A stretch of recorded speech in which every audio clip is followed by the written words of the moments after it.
আল্লাহর নিকট থেকে নিকটবর্তী হয়েছিলেন। আল্লাহর নবীর সাহাবীরা জিজ্ঞেস করলেন, ইয়া রাসূলুল্লাহি, আমরা আপনার উম্মত, যুগে যুগে আপনি থাকবেন না, দুনিয়া ধ্বংস হওয়ার পূর্ব পর্যন্ত আপনার আরো অসংখ্য এতিম উম্মতেরা আপনার এতিম উম্মতেরা দুনিয়ার জিন্দেগিতে আসবে। আপনি যেমন আল্লাহর নিকট থেকে নিকটবর্তী হয়েছেন, আপনার উম্মতেরা কিংবা আপনার এতিম উম্মতেরা কি আপনার নিকটবর্তী হতে পারবে না? আল্লাহর নবী বলেন, হ্যাঁ পারবে। সঙ্গে সঙ্গে আল্লাহ রাব্বুল আলামিন জিবরিলকে প্রেরণ করে জানিয়ে দিলেন। আল্লাহ বললেন, বন্ধু বলুন, আমি আল্লাহর নিকট থেকে কেউ যদি নিকটবর্তী হতে চায়, সেই নামাজকে পাওয়ারফুল বানিয়েছি, ওই নামাজের ভিতরে সেজদা দিয়েছি। আল্লাহ বলেছেন, ওয়াসজুদ, তোমরা সেজদা দাও, ওয়াকতারিব, আর এই সেজদার মাধ্যমে আমি আল্লাহর নিকট থেকে একেবারে নিকটবর্তী হয়ে যাও। জোরে বলেন সুবহানাল্লাহ। সম্মানিত ভাইরা রে আমার, আল্লাহর নবীর সাহাবীরা নবীজিকে জিজ্ঞেস করলেন, ইয়া রাসূলুল্লাহ, আপনি যখন আল্লাহর সঙ্গে সাক্ষাৎ করেছেন, আল্লাহ আর আপনার মাঝে কোনো রকমের পর্দা তো ছিল না। আল্লাহর নবীর সাহাবীরা বলেন, ইয়া রাসূলুল্লাহি, আপনার উম্মতদের সঙ্গে কি পর্দাহীন অবস্থায় আল্লাহর সঙ্গে সাক্ষাৎ মিলবে না? আল্লাহর নবী বলেন, শোনো, যেই নামাজকে আল্লাহ পাক পাওয়ারফুল বানালেন, যেই নামাজের ভিতরে সিজদা দিলেন, আল্লাহর নবী বলেন, আমার উম্মতদের মধ্য থেকে কোনো উম্মত যখনই নামাজে দাঁড়িয়ে যায় আর যখন সিজদার উদ্দেশ্যে নিজের কপালটা জমিন নামক কাগজের উপরে বিছায় দেয়, সে যেন তার কপালটা জমিনের উপরে রাখলো না, বরং সে আল্লাহর কুদরতি কদমের মধ্যে বান্দা যেন তার কপালটা ঠেকায়া দিল। যখনই বান্দা আল্লাহর কুদরতি কদমে রেখে দেয়, আল্লাহর নবী বলেছেন, সঙ্গে সঙ্গে আল্লাহ আর ওই বান্দার মাঝে কোনো রকম পর্দা থাকে না। যেই নামাজ নামক ইবাদত, ঈমান ইবাদত, এক ঈমান দুই ইবাদত, মৃত্যুকে উত্তম করার অন্যতম হাতিয়ার। সম্মানিত ভাইরা আমার, এই নামাজ প্রথম পাওয়ার আমরা কি জানলাম? ইন্নাস সালাতা তানহা আনিল ফাহশাই ওয়াল মুনকার। নিশ্চয়ই নামাজিকে দুনিয়ার যাবতীয় পাপাচার ও দুরাচার থেকে মুক্ত রাখে, হেফাজত রাখে।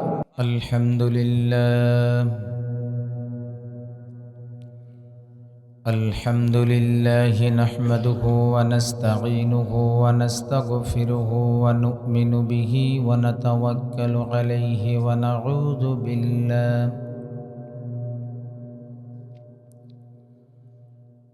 نعوذ بالله من شرور أنفسنا ومن سيئات أعمالنا. من يهده الله فلا مضل له ومن يضلله فلا هادي له.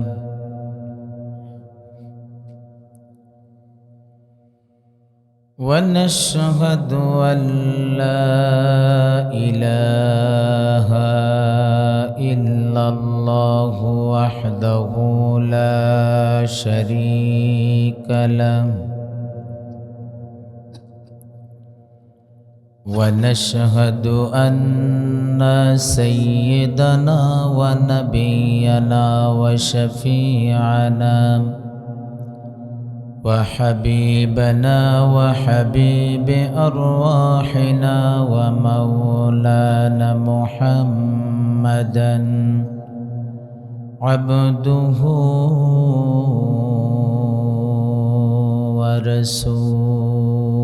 ورسوله. الذي أرسله بالحق بشيرا ونذيرا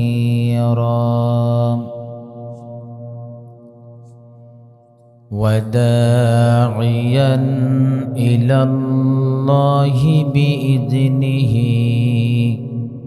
وسراجا وقمرا منيرا.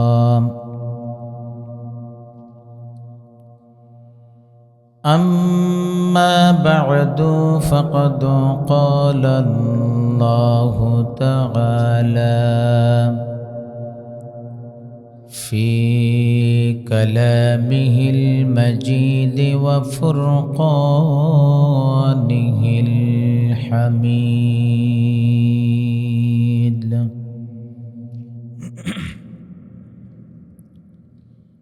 أعوذ بالله من الشيطان الرجيم. بسم الله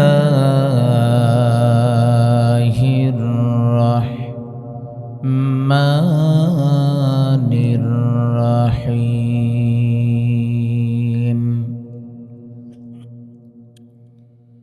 كل نفس ذائقة الموت.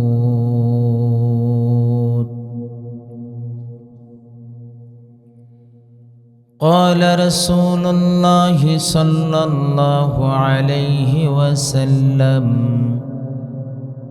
من مات وهو يعلم لا إله إلا الله دخل الجنة.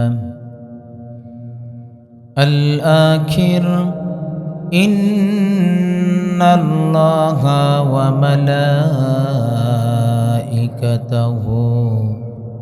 يصلون على النبي يا أيها الذين آمنوا صلوا عليه وسلموا تسليما. اللهم صل على محمد وعلى آل محمد كما صليت على إبراهيم وعلى آل إبراهيم إنك حميد مجيد. اللهم بارك على محمد وعلى آل محمد كما باركت على إبراهيم وعلى آل إبراهيم إنك حميد مجيد. পড়ুন সবাই বালাগাল উলা।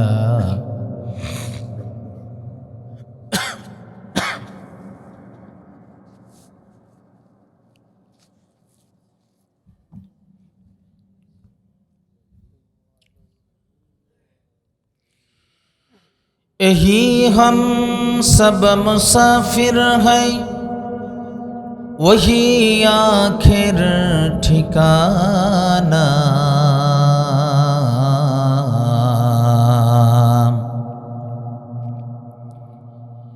यही हम सब मुसाफिर हैं, वही आखिर ठिकाना।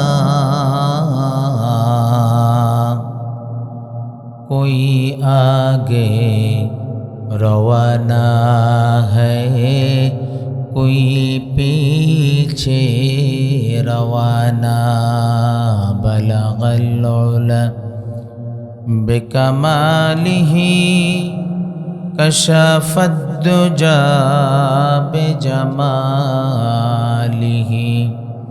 हसनत जमीउ खिसालिही सल्लु अलैहि व आलिहि।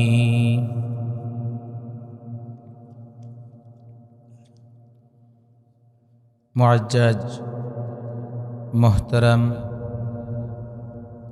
সীমাখালী বিশ্বাসপাড়া যুব সমাজ কর্তৃক আয়োজিত আজকের এই 12তম বার্ষিক তাফসিরুল কোরআন মাহফিল, উক্ত মাহফিলের সম্মানিত এবং শ্রদ্ধাভাজন সাহেব সদর জনাব মোহাম্মদ জাহাঙ্গীর আলম সাহেব দামাত বরকাতুহুমুল আলিয়া, সহকারী অধ্যাপক কাজী সালিমা হক মহিলা ডিগ্রি কলেজ মোহাম্মদপুর মাগুড়া, সে সঙ্গে উপস্থিত রয়েছেন আজকের মাহফিলের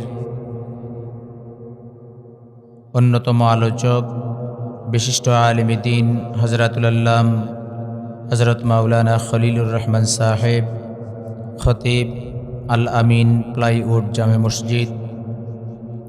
সেই সঙ্গে উপস্থিত রয়েছেন আজকের মাহফিলের প্রধান আলোচক, যিনি আমার পূর্বে আলোচনা করেছেন, আমার বন্ধুবর বিশিষ্ট ইসলামী চিন্তাবিদ মুফাসসিরে কোরআন হযরতুল আল্লাম হযরত মাওলানা মুফতি নুরুল ইসলাম নুরানি সাহেব দামাত বরকাতুহুমুল আলিয়া, খতিব বাইমাইল মিনার মসজিদ গাজীপুর ঢাকা, সিনিয়র মুহাদ্দিস সীমাখালী বদরুল উলুম কওমি মাদ্রাসা, মঞ্চে উপবিষ্ট ওলামায়ে কেরাম, আমার সামনে বসা দিনদার ইমানদার মুসলমান ভাইয়েরা, সেই সঙ্গে পর্দার অন্তরালের সতী সাধবী অবলা সরলা সর্বগুণে গুণান্বিতা আমার মা এবং বোনেরা,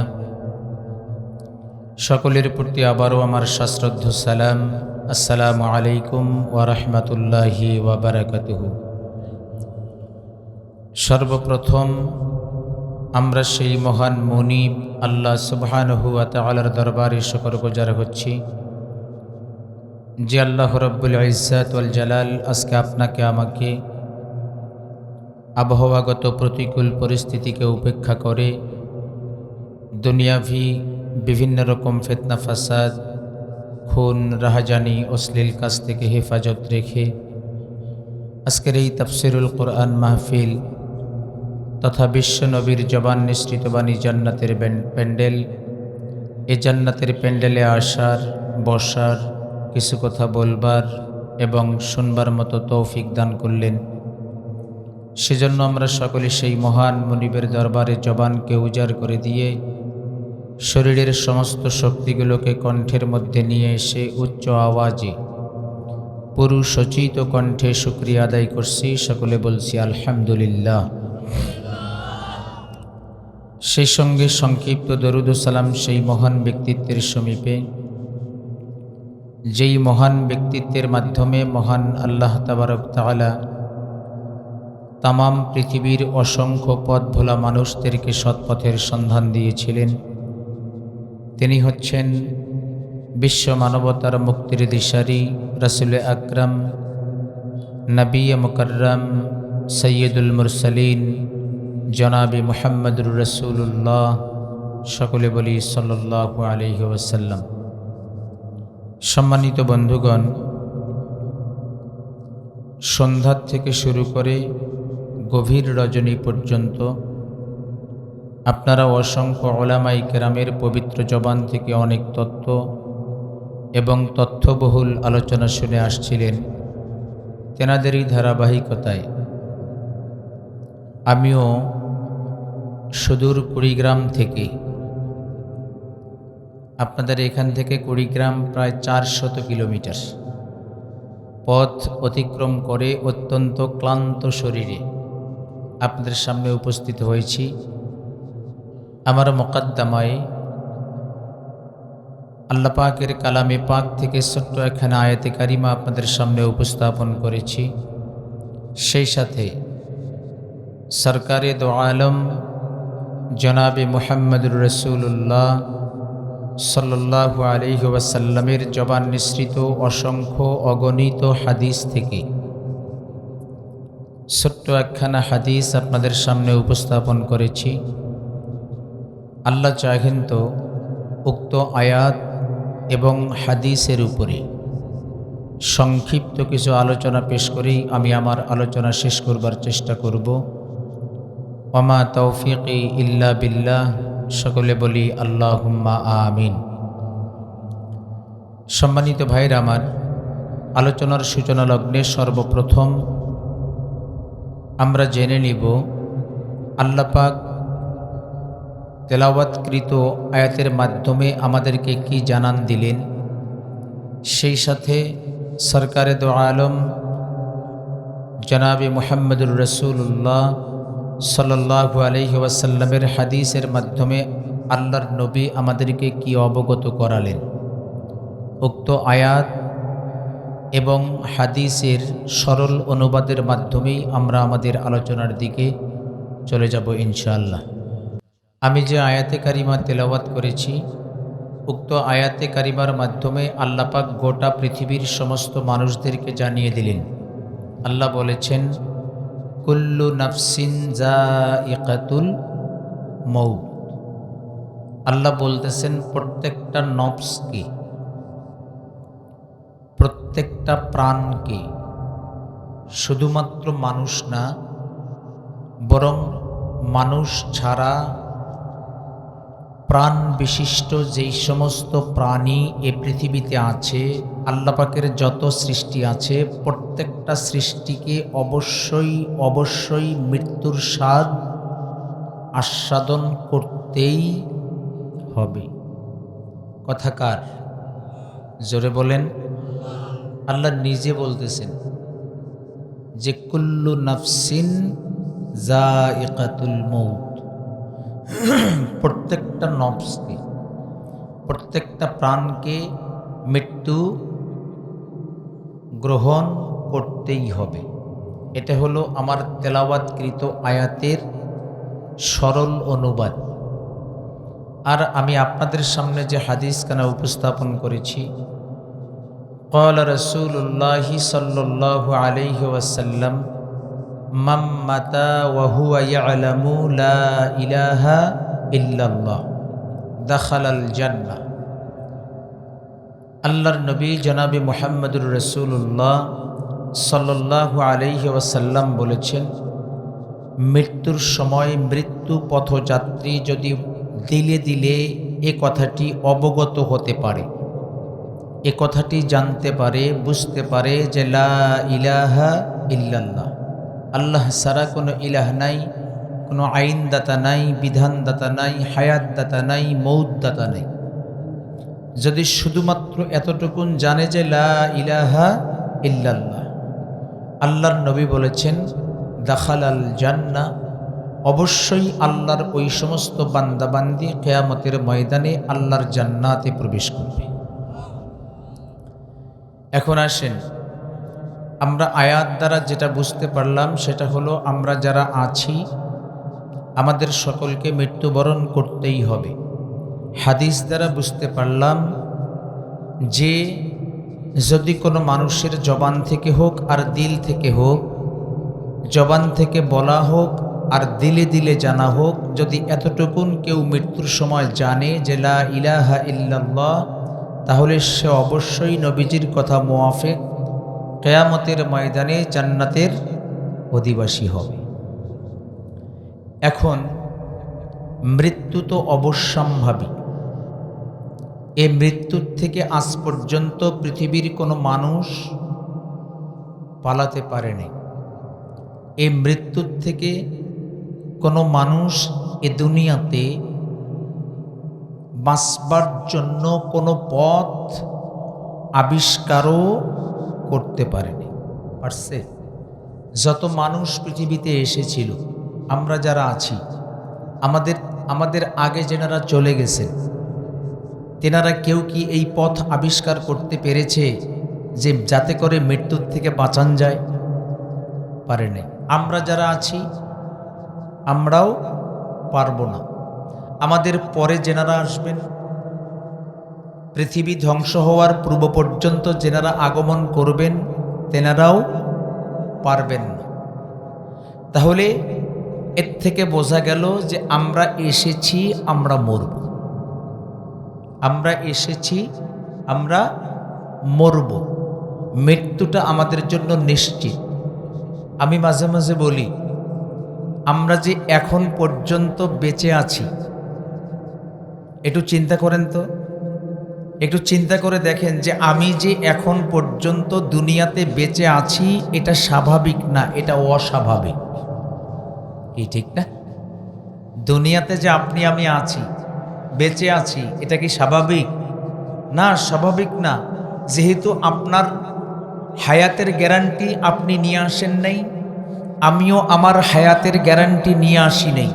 আমার হায়াতের সীমারেখা আমার আল্লাহ জানেন, আপনার হায়াতের সীমারেখাও আল্লাহ জানেন। সুতরাং বেঁচে আছি, এই বেঁচে থাকাটা হচ্ছে অস্বাভাবিক। আর আমরা যে মরে যাব, আমরা যে ইন্তেকাল করব, এই দুনিয়ার থেকে বিদায় নেব, এটাই চিরন্তন, এটাই আমাদের জন্য স্বাভাবিক।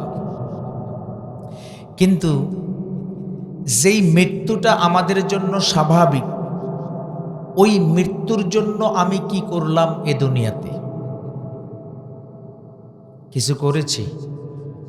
চিন্তা করেছি যে আমাকে যে মরতে হবে, আমাকে যে মালাকুল মৌতের সামনে হাজির হতে হবে, আমাকে যে কবরে যাওয়া লাগবে, কবর থেকে আমাকে যে আবারও উঠানো হবে, কিয়ামতের ময়দানে আল্লাহ পাক আমার সমস্ত কিছুর হিসাব যে গ্রহণ করবেন, সেই আল্লাহর সামনে দাঁড়াবার মতো কোনো যোগ্যতা আমি অর্জন করতে পেরেছি?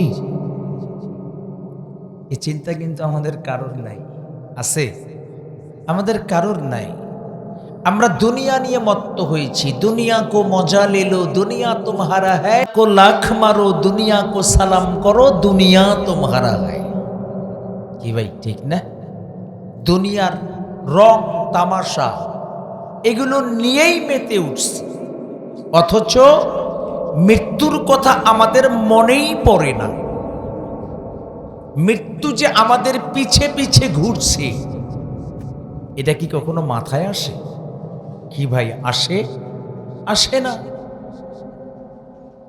মৃত্যুটাকে তো আমরা অনেক দূরে মনে করি। আল্লাহ বলতেছেন, কুল্লু নাফসিন যায়িকাতুল মাউত। মৃত্যু তোমাদের সুনিশ্চিত, মৃত্যু তোমাদেরকে ঘিরে ফেলবেই। কিন্তু এই মৃত্যুটা আমার কখন হবে? কেউ আছেন বলতে পারবেন যে অমুক দিন অমুক সময় আমার মরণ হবে? কেউ তো বলতে পারি না। বা কেউ কি আছেন বলতে পারবেন যে আগামী এক সপ্তাহ আমি বেঁচে থাকব? তাও তো বলতে পারবেন না। বেঁচে থাকার কথাও গ্যারান্টি দিতে পারতেছেন না, কখন মরবেন সে কথাটাও আপনি জানাতে পারছেন। তাহলে বোঝা গেল যে আমার মৃত্যু আমার পিছে পিছে ঘুরছে। যে কোনো মুহূর্তে আল্লাহ পাকের অর্ডার আসবে, আর মালাকুল মৌত আল্লাহ পাকের অর্ডার ফলো করে আমার দেহের থেকে যে কোনো মুহূর্তে আমার প্রাণটাকে আলাদা। আমরা অনেকে আছি যাদের বয়স 20-25 বছর, তারা মনে মনে ধারণা করে আছে যে কেবল তো আমার বয়স 20-25 বছর, আরো তো কমপক্ষে 55-60 বছর বাঁচব। কি আছে না নেই? অনেকে আছে। আবার অনেকের যাদের বয়স আছে 40-45 বছর, তারা মনে মনে ধারণা করতেছে আরো তো কমপক্ষে 20টা বছর বাঁচব। আছে না নেই?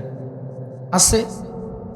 অথচ মৃত্যুটা, যে মৃত্যু আমাদের প্রত্যেকের জন্য সুনিশ্চিত, সেই মৃত্যু সম্পর্কে স্বয়ং সরকারে দো আলম জনাবে মুহাম্মদুর রাসূলুল্লাহ সাল্লাল্লাহু আলাইহি ওয়াসাল্লাম হযরতে আলী রাদিয়াল্লাহু তাআলা আনহুকে জিজ্ঞেস করলেন, আলী, মৃত্যুটাকে তুমি কতটুকু নিকটে মনে করো? ইসলামের এই সমস্ত ইতিহাস পরে পরে মুমিনদেরকে শিক্ষা গ্রহণ করা দরকার, মুসলমানদেরকে বোঝা দরকার, একটু চিন্তা ফিকির করা দরকার যে আমি কি করছি, কি করতেছি, কি করব, কোথায় যাব, এটা চিন্তা করা উচিত। কারণ আমার এমন একটা মুহূর্ত ছিল, যেই মুহূর্তে এই যে একটা বডি পেয়েছেন না, হেড টু ফিট, মাথার থেকে পা পর্যন্ত সুন্দর একটা অবয়ব, সুন্দর একটা স্ট্রাকচার যে আল্লাহ পাক আপনাকে আমাকে দিয়েছেন, এই দুনিয়াতে আসার আগে এত সুন্দর স্ট্রাকচার তো আপনার ছিল না। কি ভাই ছিল না? আমি কেমন ছিলাম, এই দুনিয়াতে আসার আগে আমার অবস্থানটা কেমন ছিল, আল্লাহ পাক কিন্তু কোরআন দিয়ে আগাম আমাদেরকে জানান দিয়েছেন। জোরে বলেন সুবহান। আল্লাহ রাব্বুল আলামিন বলেন, হাল আতা আলাল ইনসানি হিনুম মিনাদ দাহরি লাম ইয়াকুন শাইআম মাযকুরা। কে বলছেন? আমার কথা ভাই, কে বলছেন? আল্লাহ বলতেছেন, হাল আতা আলাল ইনসান, ও দুনিয়ার মানুষ, তোমার কি এমন একটা মুহূর্ত ছিল না, হিনুম মিনাদ দাহরি লাম ইয়াকুন শাইআম মাযকুরা, আজকে যে স্ট্রাকচার, যেই বডি, যেই অবয়ব, সুন্দর নিখুঁত নিপুণতার সাথে যে আল্লাহ পাক তোমার গোটা স্ট্রাকচারটাকে বানালেন, এত সুন্দর করে দিলেন, আল্লাহ পাক সৌন্দর্য মণ্ডিত করলেন, তোমার কি এমন একটা মুহূর্ত ছিল না, এই সুন্দর অবয়ব তোমার যে ছিল না? এত সুন্দর একটা অবয়ব পেলাম, অথচ এই অবয়ব থাকবে না, আবার আমাকে কুল্লু নাফসিন যায়িকাতুল মউত, মউতের মাধ্যমেই এই দুনিয়া থেকে আবার আমাকে বিদায় গ্রহণ করতে হবে। সম্মানিত ভাইরা রে আমার,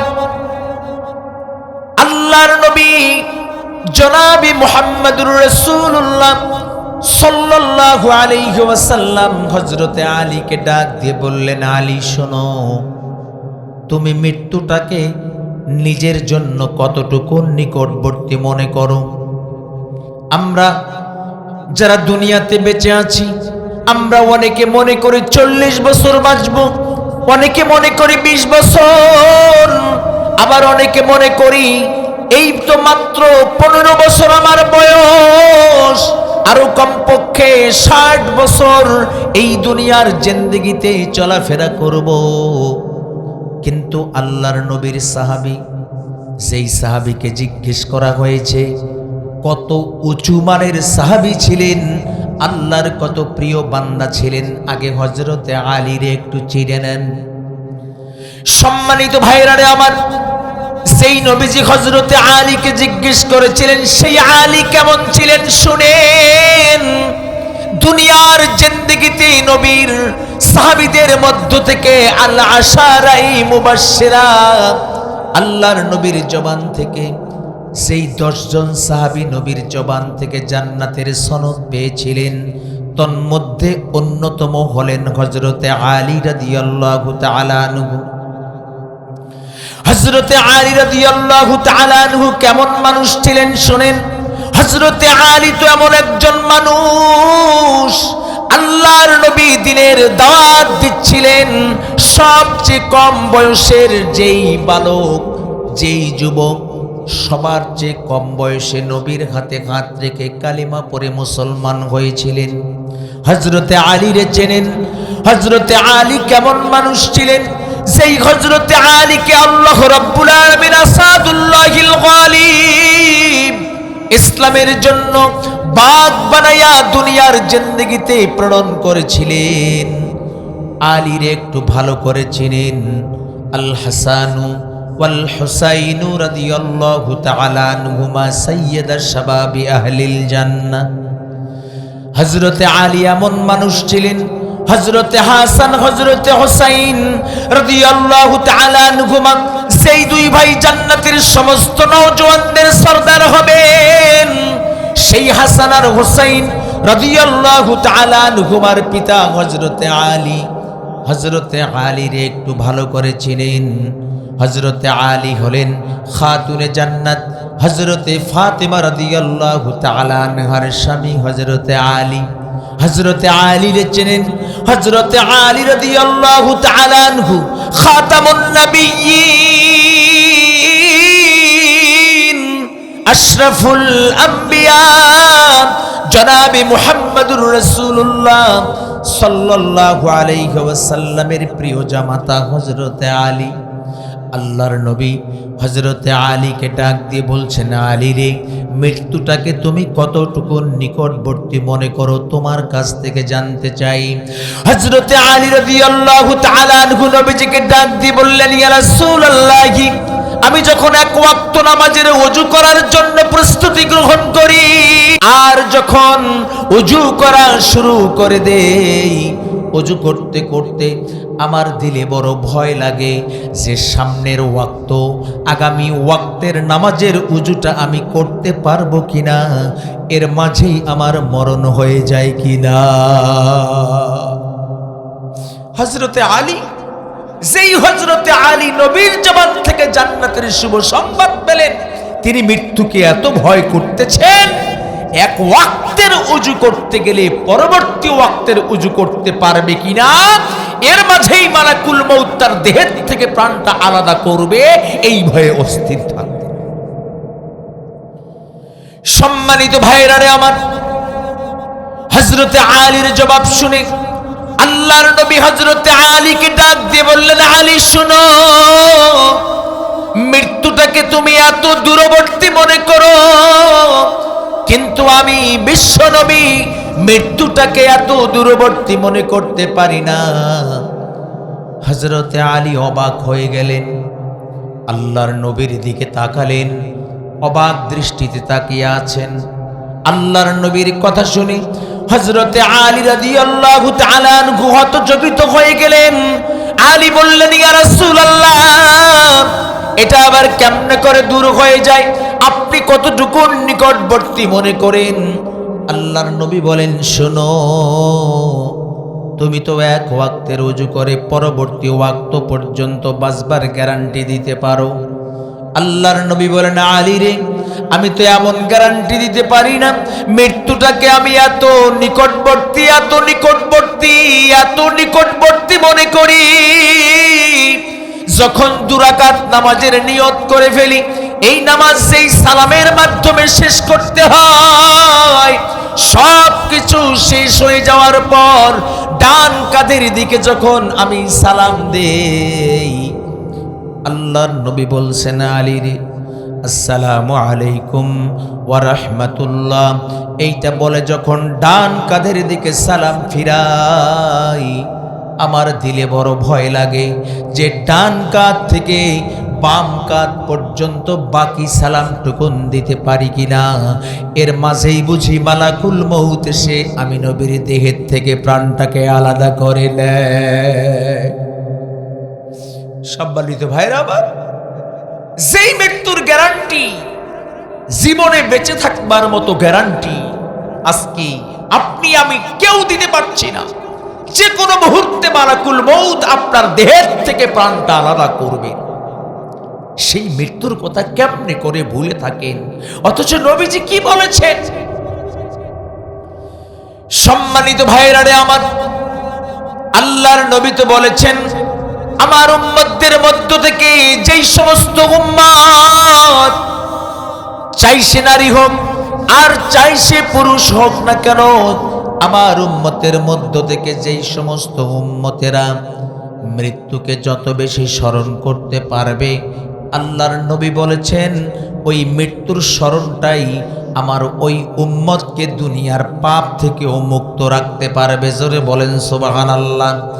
কিন্তু আমাদের মৃত্যুর কথা স্মরণ নাই, মৃত্যুর থেকে যেখানে পালাবার কোনো পথ নাই, কে আগে মরবে কে পরে মরবে এই সিউরিটি নাই, আর মৃত্যুর থেকে পালাবার জন্য সুদূর ওই মহাশূন্যে কেউ যদি লুকিয়ে যায়, সেখানেও পার পাওয়ার কোনো সুযোগ নাই। জোরে বলেন ঠিক কিনা? এই জন্য আল্লামা ইকবাল রহমতুল্লাহি আলাই, কবি সম্রাট, সুরে সুরে কত সুন্দর করে মৃত্যুর পরওয়ানার কথা আল্লামা ইকবাল রহমতুল্লাহি আলাই বলেছেন।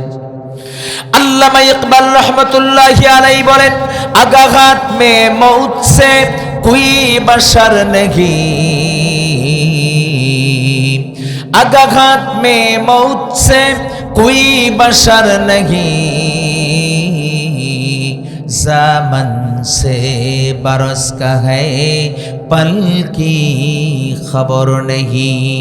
মরণ থেকে যতই পালাও মরণ তোমায় লইবে ঘিরি, যদিও সুদূর আকাশ পানে লুকাও সেথায় লাগিয়ে সিঁড়ি। তাহলে ভাই মরণ তো আসবে। এখন আপনাদের কাছে আমার প্রশ্ন, বিশ্বাস আছে তো মরণ যে কোনো মুহূর্তে আপনার আমার হবে? এ বিশ্বাসটুকুন আছে? সবার আছে? হায়াতে বেঁচে থাকবেন এ গ্যারান্টি আমরা কি দিতে পারবো? তাহলে মৃত্যু আছেই, যে কোনো মুহূর্তে আল্লাহ পাক এই মৃত্যু পরওয়ানা আমার জন্য জারি করতে পারেন। আপনি যে মরবেন, এ দুনিয়ার থেকে বিদায় গ্রহণ করবেন আল্লাহর সঙ্গে সাক্ষাতের জন্য। সুম্মা ইলাইহি তুরজাউন। এজ এ রেজাল্ট আমরা যে আল্লাহর কাছে, আল্লাহর সামনে হাজিরা দেব, উপস্থিত হয়ে যাব। উপস্থিত হওয়ার প্রাথমিক যেই স্টেশন সেটা হলো মৃত্যু। সেটা কি? আল্লাহর সঙ্গে সাক্ষাতের প্রথম স্টেশনটা কি? মৃত্যু। যেই মৃত্যুটাকে একজন মুমিন কশ্চিনকালীয় মরণকে ভয় পায় না। কে মুমিন কি মৃত্যুকে ভয় পায়?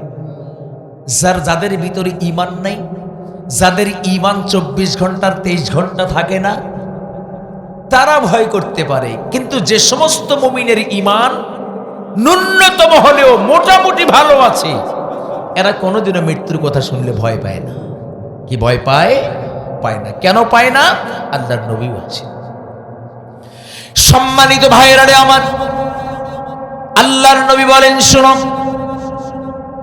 যেই সমস্ত মানুষ মুমিন ঈমানওয়ালা, এই সমস্ত ঈমানদার বান্দা বান্দি মৃত্যুকে ভয় পায় না, বরং মৃত্যুর কথা শুনলে পরে আনন্দিত হয়ে যায়। আল্লাহর নবীর সাহাবীরা নবীজিকে বললেন, ইয়া রাসূলুল্লাহ, তার কারণটা কি? কেন তারা মৃত্যুকে ভয় পায় না? আল্লাহর নবী বলেন, শোনো, একজন মুমিনের ঈমানের দাম এত বেশি, ঈমানের দৌলত এত বেশি দামি দৌলত। আল্লাহর নবী বলেন, ঈমান থাকার কারণে ওই মুমিন মৃত্যুটাকে একটা সাঁকো, একটা ব্রিজ, একটা কালভার্ট হিসেবে গ্রহণ করেছে।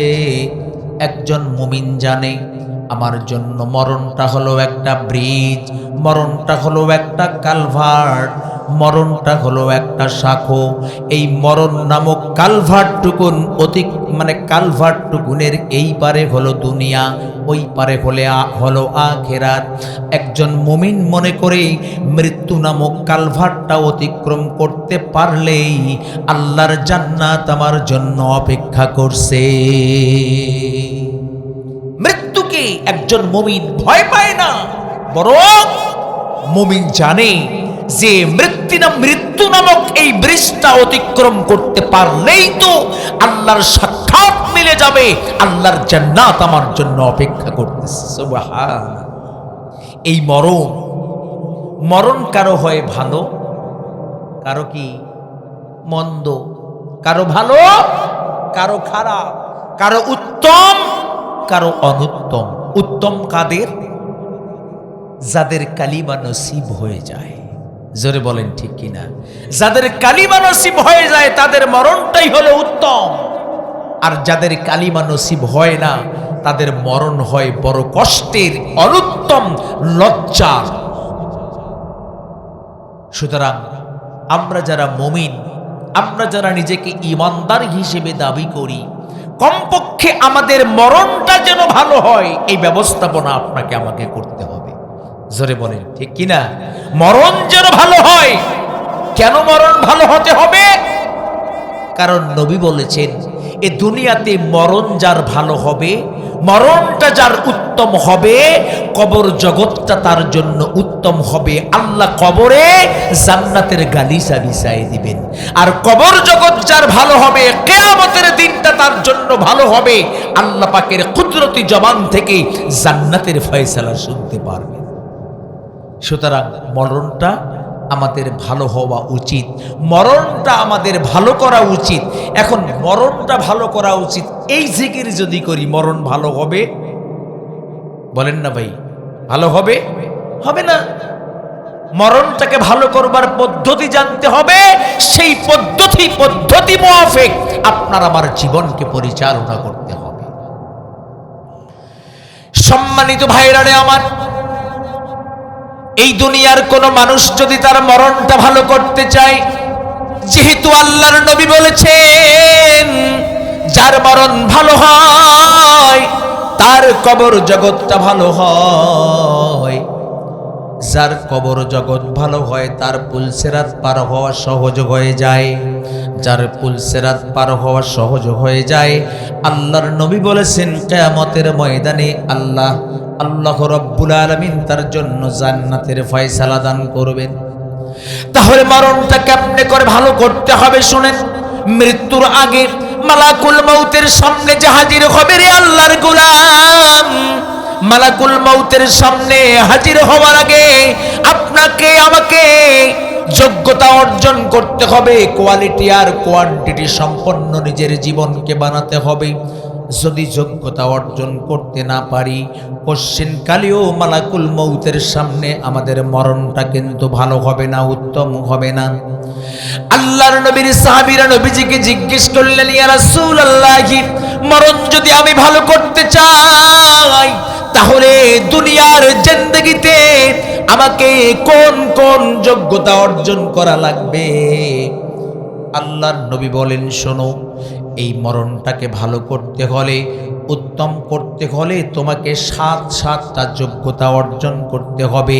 আল্লাহর কোন বান্দা কিংবা আল্লাহর কোন বান্দি যদি 7টা যোগ্যতা অর্জন করে, 7টা যোগ্যতা অর্জন করে দুনিয়ার জিন্দেগি থেকে বিদায় গ্রহণ করতে পারে আল্লাহর গোলাম। আল্লাহর নবী বলেছেন 7 যোগ্যতা বিশিষ্ট আল্লাহর বান্দা বান্দির মৃত্যু 100% ভালো হবে, যার পরিণাম হবে আল্লাহ রাব্বুল আলামিন ওই সমস্ত বান্দা বান্দিকে আল্লাহর জান্নাতের পুরস্কারে পুরস্কৃত করবে। যোগ্যতা কয়টা? 7টা যোগ্যতা যদি আপনি আমি অর্জন করতে পারি তাহলে 100% সিওরিটি দেওয়া যাবে যে মালাকুল মউত, আমি প্রস্তুত, আমি আমার যোগ্যতা আল্লাহর কাছ থেকে চেয়ে নিয়েছি, আমি প্রস্তুত যে কোনো মুহূর্তে, এনি টাইম মালাকুল মউত আমার সামনে আসলে কোনো ভয় নাই, আমার যোগ্যতা অর্জন হয়ে গেছে। কিন্তু আসলে কি সেই যোগ্যতা আপনার আমার ভিতরে আছে কিনা? আর কোন কোন যোগ্যতা অর্জন করতে হবে মরণের আগে জেনে সে অনুযায়ী নিজের স্ট্রাকচারটাকে সাজাতে হবে, যোগ্যতা অর্জন করতে হবে, তারপরেই মালাকুল মউতের সামনে হাজির হতে হবে। সম্মানিত ভাইরা রে আমার, আল্লাহর নবীর সাহাবীরা জিজ্ঞেস করলেন, ইয়া রাসূলুল্লাহ, প্রথম কোন যোগ্যতা অর্জন করা লাগবে বলুন? আল্লাহর নবী বলেন, শোনো, যদি একজন মানুষ তার মরণকে ভালো করতে চায় তাহলে সর্বপ্রথম যেই যোগ্যতা লাগবে সেই যোগ্যতার নাম হলো ঈমান। প্রথম যোগ্যতা কি? কষ্ট হচ্ছে নাকি? একেবারে চুপচাপ জবাব দেন আসতে, নাকি মন খারাপ? আমি অনেক দূর জার্নি করছি তো এই জন্য আমি রিল্যাক্সে কথা বলতে পারতেছি, এখনো শরীরের ভিতরে আমার ক্লান্তিতে ভরা, বুঝেন নাই? যাই হোক, মরণ যদি কেউ ভালো করতে চায় তাহলে তার প্রথম যোগ্যতা অর্জন করতে হবে কোন যোগ্যতা? ঈমান। ঈমানকে মজবুত করতে হবে। যেই বান্দা যেই বান্দির ঈমানের কোয়ালিটি যত প্রখর হবে, সেই বান্দা সেই বান্দির মরণের উত্তমতার ধাপটাও অনেক দূর পর্যন্ত উত্তম হবে। এজন্য ঈমান প্রথম ধাপটাই, প্রথম যোগ্যতাটাই হলো ঈমানকে মজবুত করতে হবে। ঈমান যদি মজবুত না হয় তাহলে আপনার আমার মরণ কশ্চিনকালেও ভালো হতে পারে না। ঈমান কি জিনিস ভাই? একটু বলেন না, একটু উন্নালই। ঈমান কি জিনিস? কি ঈমান কি জিনিস? ঈমানে কি কিছু করা লাগে নাকি? না, শুধুমাত্র বিশ্বাস করলেই তো হয়ে যায়। কি ঠিক না? ঈমানটা কি জিনিস? আমি মাঝে মাঝে বলি যে আল্লাহর উপরে বিশ্বাস এবং আল্লাহ পাক যেগুলো বিষয়ের উপর বিশ্বাস আনতে নির্দেশ দিয়েছেন সেগুলোর উপরে বিশ্বাস আনলেই মুমিন। আমানতু বিল্লাহি ওয়া মালাইকাতিহি ওয়া কুতুবিহি ওয়া রুসুলিহি ওয়াল ইয়াউমিল আখিরি ওয়াল কদরি খাইরিহি ওয়া শাররিহি মিনাল্লাহি তাআলা ওয়াল বা'সি বা'দাল মাউত। এর নাম তো ঈমান। কি ভাই ঠিক না? ঈমান কিন্তু অনেক দামি দৌলত। এই ঈমানটা যদি যদিও শুধুমাত্র বিশ্বাসের নাম, কিন্তু ঈমান নামক এই দৌলতটার অনেক বড় দাম। গোটা পৃথিবী যদি এক পাল্লায় দেওয়া হয় আর ন্যূনতম ঈমানওয়ালার ঈমান যদি এক পাল্লায় দেওয়া হয়, গোটা পৃথিবীর পাল্লা হালকা হয়ে যাবে, ওই ন্যূনতম ঈমানের পাল্লাটা অনেক ভারী হয়ে যাবে। এত দাম ঈমানের, খুব দামি দৌলত। সবচেয়ে নিম্নমানের ঈমান। এমনও বান্দি থাকবেন কিয়ামতের ময়দানে জাহান্নামে নিক্ষিপ্ত হবে। সবচেয়ে নিচু মানের ঈমান, টিমটিম করে ঈমানের নূর জ্বলে, কিন্তু গুনাহ বেশি, যেই কারণে আল্লাহ তাকে জাহান্নামে দিবে। এইরকম সবচেয়ে নিম্নমানের ঈমানওয়ালা সর্বশেষ যেই ঈমানদারকে আল্লাহ জাহান্নাম থেকে উঠাইয়া জান্নাত দিবেন, আল্লাহর নবী বলেছেন সবচেয়ে ছোট্ট যেই জান্নাত, এই জান্নাতটা হবে এই দুনিয়ার 10 দুনিয়া সমপরিমাণ। জোরে বলেন সুবহানাল্লাহ। শুধুমাত্র ঈমান। কতটুকুন? কোয়ালিটি আর কোয়ান্টিটি কতটুকুন? সর্বনিম্ন স্তরের সবচেয়ে ছোট্ট ঈমানওয়ালা তাকে যেই জান্নাত দিবেন, এই দুনিয়ার 10 দুনিয়া সমপরিমাণ জান্নাত। তাহলে ঈমান কত বড় দামি দৌলত, জোরে বলেন ঠিক কিনা? আচ্ছা ভাই, এখন আমি আপনাদের কাছ থেকে একটা কথা জানতে চাই, ঈমান থাকে কোথায় বলেন তো? ঈমান থাকে কোথায়? অন্তরে। ঈমান থাকে দেহে। ঈমান থাকে কোথায়? আমার দেহে, আমার এই স্ট্রাকচার 3.5 হাত বডিতে। কারণ অন্তরের বিষয়টা আর দেহের বিষয়টা ভিন্ন।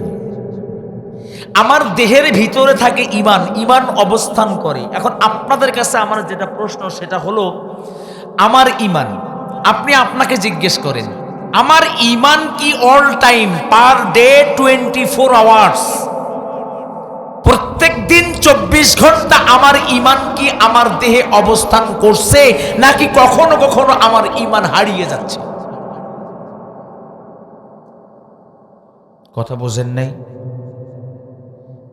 আপনাদের এলাকায় কি আমার কথা বুঝতে অসুবিধা হচ্ছে নাকি? আমি কি বলেছি? ঈমান তো প্রত্যেকটা মুমিনের দেহের মধ্যে অবস্থান করে, ঠিক না? এখন আপনাদের কাছে আমি যেই প্রশ্নটা করতে চাই সেটা হচ্ছে যে দৈনন্দিন তো 24 ঘন্টা, 24 ঘন্টায় একদিন, এই 24 ঘন্টার ভিতরে আপনার ঈমান কি আপনার দেহেই থাকে নাকি আলাদা হয়? কেউ বলতেছেন থাকে, কেউ বলতেছেন আলাদা হয়। ঈমান তো খুব দামি জিনিস, কি ভাই ঠিক না? তাহলে আলাদা হওয়ার কি সম্ভাবনা আছে? আছে? আছে। এখন দেখি আলাদা কেমনে হবে। সম্মানিত ভাইয়েরা রে আমার, আল্লাহর নবী সাহাবায়ে কেরামদেরকে ডাক দিয়ে বললেন, শোনো, একজন মুমিন কশিন কালেও ছোট্ট একটা গুনাহ করতে পারে না। আল্লাহর নবী বলেন যে মুমিন যখন গুনাহে লিপ্ত হয়ে যায়, মুমিন যখন মিথ্যা কথা বলে, মুমিন যখন চুরি করে, ডাকাতি করে, টেন্ডারবাজি করে, মুমিন যখন মদ পান করে, একজন মুমিন যখন সুদের কারবার করে, একজন মুমিন যখন ঘুষের কারবার করে, একজন মুমিন যখন জেনা আর বেবিচারে লিপ্ত হয়ে যায়, ওই মুমিন ইমানদারের হালতে এই সমস্ত গুনাহ করতে পারে না। মুমিন যখন গুনাহ করে তখন মুমিনের ঈমানটাকে তার দেহের থেকে আলাদা করা হয়। আল্লাহ রাব্বুল আলামিন তার ঈমানটাকে শূন্যের মধ্যে ভাসমান রেখে দেয়। কে বলতেছে? নবী বলতেছেন যেহেতু কুল্লু নাফসিন যায়িকাতুল মউত, আমার মরণটা ভালো করতে হবে। কি ভাই ঠিক না? এটা আমাদের মূল বিষয়, মরণ ভালো করতে হবে। মরতে যেহেতু হবেই, সুতরাং মরণটা যেন আমার ভালো হয়। তাহলে এই মরণ ভালো করার প্রথম যেই যোগ্যতা, সেটা হলো ঈমান। আর এই ঈমান আমার দেহে আছে, আমার দেহের থেকে বের হতে দেওয়া যাবে না। নবী বলতেছেন, মিথ্যা বললে, যতক্ষণ মিথ্যা বলবে ততক্ষণ আমার ঈমান থাকবে না, শূন্যে থাকবে। আমি যদি চুরিতে লিপ্ত হয়ে যাই, যতক্ষণ চুরি করব আমার ঈমান আমার দেহে থাকবে না, শূন্যের মধ্যে ভাসমান থাকবে। আমি যদি টেন্ডারবাজি করি, যতক্ষণ পর্যন্ত এই অপরাধ করব ততক্ষণ পর্যন্ত আমার ঈমান আমার দেহে থাকতেছে না, শূন্যের মধ্যে ভাসমান থাকতেছে। আমি জিনার কাজে লিপ্ত হয়েছি, যে কয় মিনিট জিনার কাজে লিপ্ত থাকবো, সেই কয় মিনিট আমার ঈমান আমার দেহে থাকবে না, শূন্যে ভাসমান থাকবে।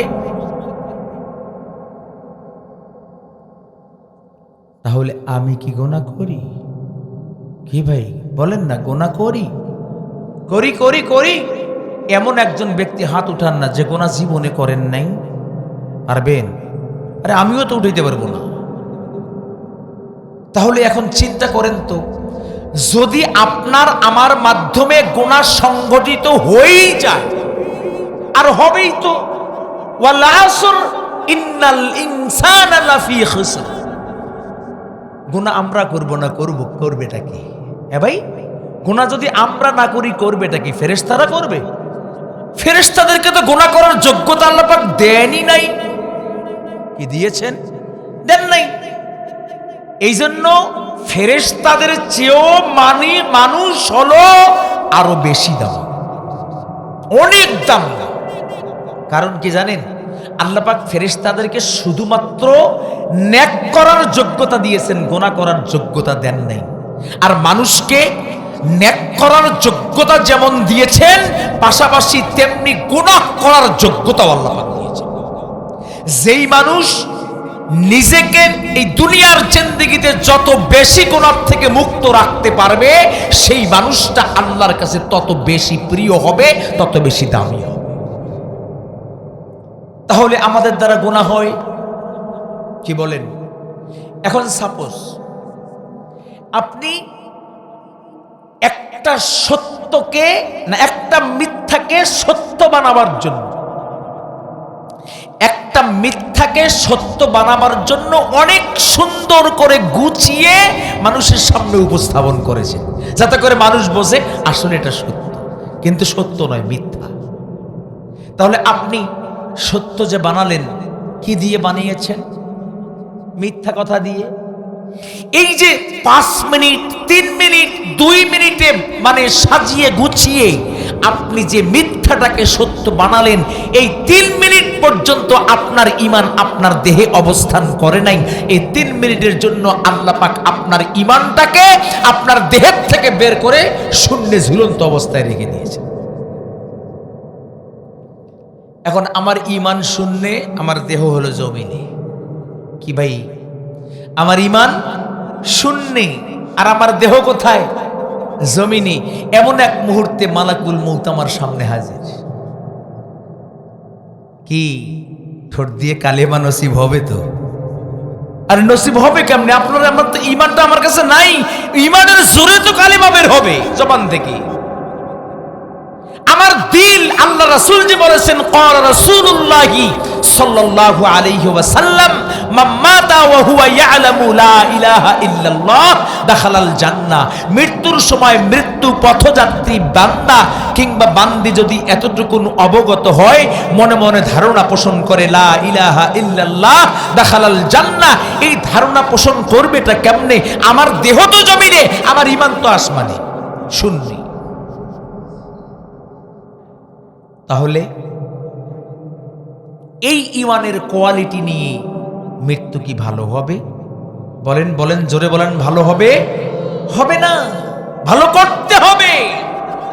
ঈমানকে অটুট রাখতে হবে। ঈমানকে দেহে অটুট রাখার প্রাথমিক পর্যায়ে একটা পাপ যদি আপনারা ছেড়ে দিতে পারেন, কয়টা পাপ? কতগুলো আছে ভাই? পাপ কতগুলো আছে দুনিয়াতে? অগণিত, কোনো হিসাব নাই। সব পাপ করবেন, একটা পাপ করবেন না। এটা কি মাস জানেন আরবির? রজব, রমজানের প্রস্তুতির মাস। আচ্ছা ভাই, আপনাদের এখানে তো ধান রোপণ করা হয় নাকি? আপনাদের এলাকায় ধান রোপণ করা হয়, একবারে কি ওই গাড়ার সঙ্গে সঙ্গে আবার কাইটা নিয়ে এসে গোলা ভরান নাকি? সময় কেমন লাগে?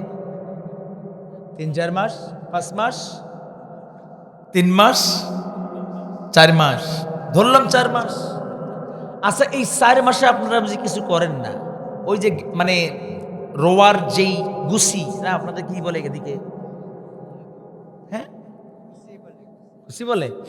মানে কি বলা হয়, বিছন উঠাইয়া যে কয়েকটা করে গাড়া হয়, কি বলা হয়? গুছি না, গুছি। এই যে গুছি বা গোসা, গুছি বা গোসা যেটাই বলেন, মানে এক এক অঞ্চলের ভাষা কিন্তু এক এক রকম আর কি, ভিন্ন ভিন্ন। এই যে চারাটা যে আপনি বপন করলেন, কাদা করে রোপণ করলেন, রোপণ করে ওই যে রাইখা আসেন, আর একবারে 4 মাস পরে যে ধান নিয়ে আসেন নাকি? আরো কিছু করা লাগে। ভালো যদি ফলন ওই শেষ সময়ে পেতে চান, তাহলে শুরু থেকে ওর ওর ওর উপরে শ্রম দিতে হবে, ওর পরিচর্যা করতে হবে, সেবা করতে হবে। জোরে বলেন ঠিক কিনা? আপনি এই রজব মাস আসছে, রমজান মাসে ভালো কিছু যদি আপনার ঘরে উঠাতে চান, তাহলে এখন থেকেই আপনাকে পরিচর্যা শুরু করতে হবে। কমপক্ষে ঈমানটা দেহের ভিতরে রাখার চেষ্টা করেন না ভাই। একটু চিন্তা করেন, আপনিও মরবেন, আমিও কিন্তু মরব। কি ভাই, ঠিক না? আপনিও মরবেন, আমিও মরব। কি নিয়ে রওনা করব বলেন তো? একটা পাপ কি আপনারা ছাড়তে পারবেন? সব করবেন, আমি অনুমতি দিয়ে গেলাম। সব পাপ করবেন, একটা পাপ করবেন না, পারবেন? আজকে যারা আছেন ওয়াদা করতে পারবেন? কমপক্ষে চেষ্টা করবেন। সবাই চেষ্টা করতে পারবেন? কারা কারা পারবেন একটু হাত মুষ্টিবদ্ধ করে আল্লাহু আকবার বলে তোলেন তো দেখে। আল্লাহু আকবার। আমি হাত মুষ্টিবদ্ধ করতে বলছি, মুষ্টি, এই যে আমার দেখেন মুষ্টিবদ্ধ। আলহামদুলিল্লাহ, আল্লাহ আমাদের সকলকে কবুল করুক, সকলে বলি আমিন। হাত নামান। আপনি চুরি করবেন, ডাকাতি করবেন, টেন্ডারবাজি করবেন, জেনা করবেন, বেবিচার করবেন, মদ খাবেন, সুদের কারবার করবেন, ঘুষের কারবার করবেন, সব কিছু করবেন, কিন্তু একটা গোনা আজ থেকে ছেড়ে দিবেন। সেটা হলো, আজ থেকে শুরু করে মালাকুল মউত আমার সামনে আসা পর্যন্ত আমি আর আমার জবান থেকে একটা মিথ্যা কথাও বলবো না। রাজি আছে? আমি কিন্তু একটার কথা বলছি ভাই, বাকি সব করতে বলছি, কোনো প্রবলেম নেই, নো প্রবলেম, কোনো সমস্যা নেই। মাত্র একটা গোনা ছাড়বেন। এই একটা গুনাহ আপনি ছাড়েন, যদি আপনার ঈমান একটা সেকেন্ডের জন্য আপনার দেহের থেকে আলাদা হয়, তারপরে আমারে বলুন। আপনার ঈমান আপনার দেহের থেকে কোথাও যাবে না, বাসা বেঁধে বসে থাকবে আপনার ঈমান আপনার দেহে, যদি আপনি আপনার জবান থেকে জীবনে একটা মিথ্যা কথাও না বলতে পারেন। কারণ এই মিথ্যাটা কি জিনিস জানেন? হ্যাঁ, মিথ্যাটা কি জিনিস? মিথ্যাটা হলো সকল পাপের মা। আল কিযবু উম্মুল খাতিয়া। মিথ্যাটা কি? আল কিযবু উম্মুল খাতিয়া। মিথ্যা হলো সকল পাপের জননী, সকল পাপের মা হলো মিথ্যা। যে কেউ মিথ্যাকে বর্জন করতে পারলে তাকে কোনো গুনাহ আর টাচ করতে। তুমি যুবক, তুমি গেছো বাইরে এমন একটা কাজ করতে, রাত 12টা রাত 1টায় আসছো, তোমার বাবা তোমার জিজ্ঞেস করছে বাবা গেছিলি কই? যদি আপনি মিথ্যা বলতে না পারেন তাহলে অপরাধের কথা বলতে পারবে? একেবারে পিটন শুরু করে দিবে। সুতরাং আপনি অপরাধী করবেন না। কি ভাই ঠিক না? কি ঠিক না? সুতরাং আজ থেকে আমরা চেষ্টা করব, সর্বোচ্চ চেষ্টা করব মালাকুল মউত আমার সামনে আসার পূর্ব পর্যন্ত আমি আমার জবান থেকে একটা মিথ্যা কথাও বলব। তাহলে ঈমানটা হচ্ছে মৃত্যু ভালো হওয়ার 1 নাম্বার যোগ্যতা। কয়টা যোগ্যতার কথা বলছিলাম? 7টা। এখন আল্লাহর নবীর সাহাবীরা নবীজিকে জিজ্ঞেস করলেন, ইয়া রাসূলুল্লাহ, দ্বিতীয় যোগ্যতা কি? নবীজি কি বললেন? দ্বিতীয়। সম্মানিত ভাইরা রে আমার, আল্লাহর নবীর সাহাবীরা নবীজিকে ডাক দিয়ে বললেন, ইয়া রাসূলুল্লাহ, আল্লাহ রাব্বুল আলামিন আমাদেরকে অনেক ইবাদত দিয়েছেন। আচ্ছা, আপনাদের কাছ থেকে জানতে চাই, বলুন তো ইবাদত বলতে কি বোঝেন? গোলামি বলতে কি বোঝেন? ইবাদত শব্দের অর্থ গোলামি করা, দাসত্ব করা। এই দাসত্ব বলতে বা গোলামি বলতে কি বোঝেন? আপনাদের কষ্ট হচ্ছে মনে হয়। আমার কিন্তু ওই কি বলা হয় আনইজি ফিল লাগতেছে, কারণে কিন্তু ভেঙে ভেঙে কথাগুলো বলতেছি, বুঝেন নাই? যা তারপর যাতে আপনারা বুঝতে পারেন। গোলামি, ইবাদত, ইবাদত কারে বলে, দাসত্ব কারে বলে? আমরা মনে করি কি নামাজটাই বুঝি ইবাদত, আমরা মনে করি কি রোজাই বুঝি ইবাদত, আমরা মনে করি কি যে টাকা থাকলে হজ করলে এটাই বুঝি ইবাদত, আমরা মনে করি কি নিসাব পরিমাণ সম্পদ থাকলে যাকাত দিলে এটাই মনে হয় ইবাদত, আমরা মনে করি কি দান সদকা দিতে পারলে এটাই বুঝি ইবাদত। কি ঠিক না? কিন্তু আসলে গোলামি বলতে কি এতটুকুন? গোলামির সীমারেখাকে আল্লাহ পাক শুধুমাত্র এতটুকুন নির্ধারণ করে দিয়েছেন? না, বরং গোলামিটা অনেক বিশাল এবং সহজ। কেমন বিশাল আর কেমন সহজ? গোলামি হলো সেটাই আল্লাহ পাক তার গোলামদেরকে যা কিছু করতে আদেশ করেছেন সেগুলো করা, আর আল্লাহ পাক তার গোলামদেরকে যা কিছু করতে নিষেধ করেছেন তার থেকে ফিরে থাকা। এই দুইয়ের নামে হলো গোলাম। আল্লাহ নামাজ পড়তে বলেছেন, নামাজ আদায় করতে বলেছেন, নামাজ প্রতিষ্ঠিত করতে বলেছেন, ইবাদত। নামাজ প্রতিষ্ঠিত করা বা নামাজ আদায় করা কি ইবাদত, আর না করা গুনাহ। করলে ভালো, না করলে মন্দ। আল্লাহ মিথ্যা কথা বলতে নিষেধ করেছেন, মিথ্যা না বলা ইবাদত, আর মিথ্যা বলাটা গুনাহ। অনেক ইবাদত আল্লাহ পাক আপনাকে আমাকে দিয়েছেন, দেন নাই? সম্মানিত ভাইরা রে আমার, আল্লাহর নবীর সাহাবীরা নবীজিকে জিজ্ঞেস করলেন, ইয়া রাসূলুল্লাহ, আল্লাহ রাব্বুল আলামিন আমাদের জন্য যত ইবাদত দিয়েছেন আপনার কাছ থেকে জানতে চাই, এই সমস্ত ইবাদতের ভিতরে আল্লাহর কাছে সবচেয়ে প্রিয় ইবাদত, আমাদের জন্য সবচেয়ে দামি ইবাদত কোনটা আপনার কাছ থেকে জানতে চাই। আল্লাহর নবী বলেন, শুনো, আল্লাহ রাব্বুল আলামিন তোমাদের জন্য যত ইবাদতের কথা বলেছেন সমস্ত ইবাদতের ভিতরে সবচেয়ে দামি ইবাদত, আল্লাহর নবী বলেন সবচেয়ে দামি ইবাদত, সেই ইবাদতের ভিতরে আল্লাহ পাক ইন্টেলিজেন্ট পাওয়ার দিয়েছেন, যেই ইবাদত বড় পাওয়ারফুল ইবাদত, দুনিয়ার সব ইবাদতের ভিতরে আল্লাহ পাক নামাজটাকেই সর্বোচ্চ ইবাদত হিসেবে বান্দাকে উপহার দিয়েছে। যত ইবাদত আছে তার মধ্যে সবচেয়ে উৎকৃষ্ট, সবচেয়ে দামি, সবচেয়ে পাওয়ারফুল, সবচেয়ে ইন্টেলিজেন্ট পাওয়ারওয়ালা ইবাদত হলো নামাজ। সম্মানিত ভাইরা রে আমার, আল্লাহর নবীর সাহাবীরা নবীজিকে জিজ্ঞেস করলেন, ইয়া রাসূলুল্লাহ, নামাজ নামক গোলামির ভিতরে আল্লাহ পাক কেমন পাওয়ার কেমনে করে দিলেন? এই নামাজের পাওয়ার কেমন আপনার কাছ থেকে জানতে চাই। আল্লাহর নবী বলেন, শুনো, নামাজের পাওয়ারের বর্ণনা তো স্বয়ং আল্লাহ কোরআনুল কারীমের মাধ্যমে আমাদেরকে জানান দিয়েছেন। নামাজ কত বড় পাওয়ারফুল ইবাদত, আল্লাহ রাব্বুল আলামিন তার পাওয়ার বর্ণনা করেছেন। আল্লাহর গোলাম শুনেন, নামাজ কত বড় পাওয়ারফুল ইবাদত। আল্লাহ রাব্বুল আলামিন কোরআনুল কারীমের মাধ্যমে নামাজের পাওয়ার বর্ণনা করলেন। আল্লাহ রাব্বুল আলামিন বলেন, ইন্নাস সালাতা তানহা আনিল ফাহশাই ওয়াল মুনকার।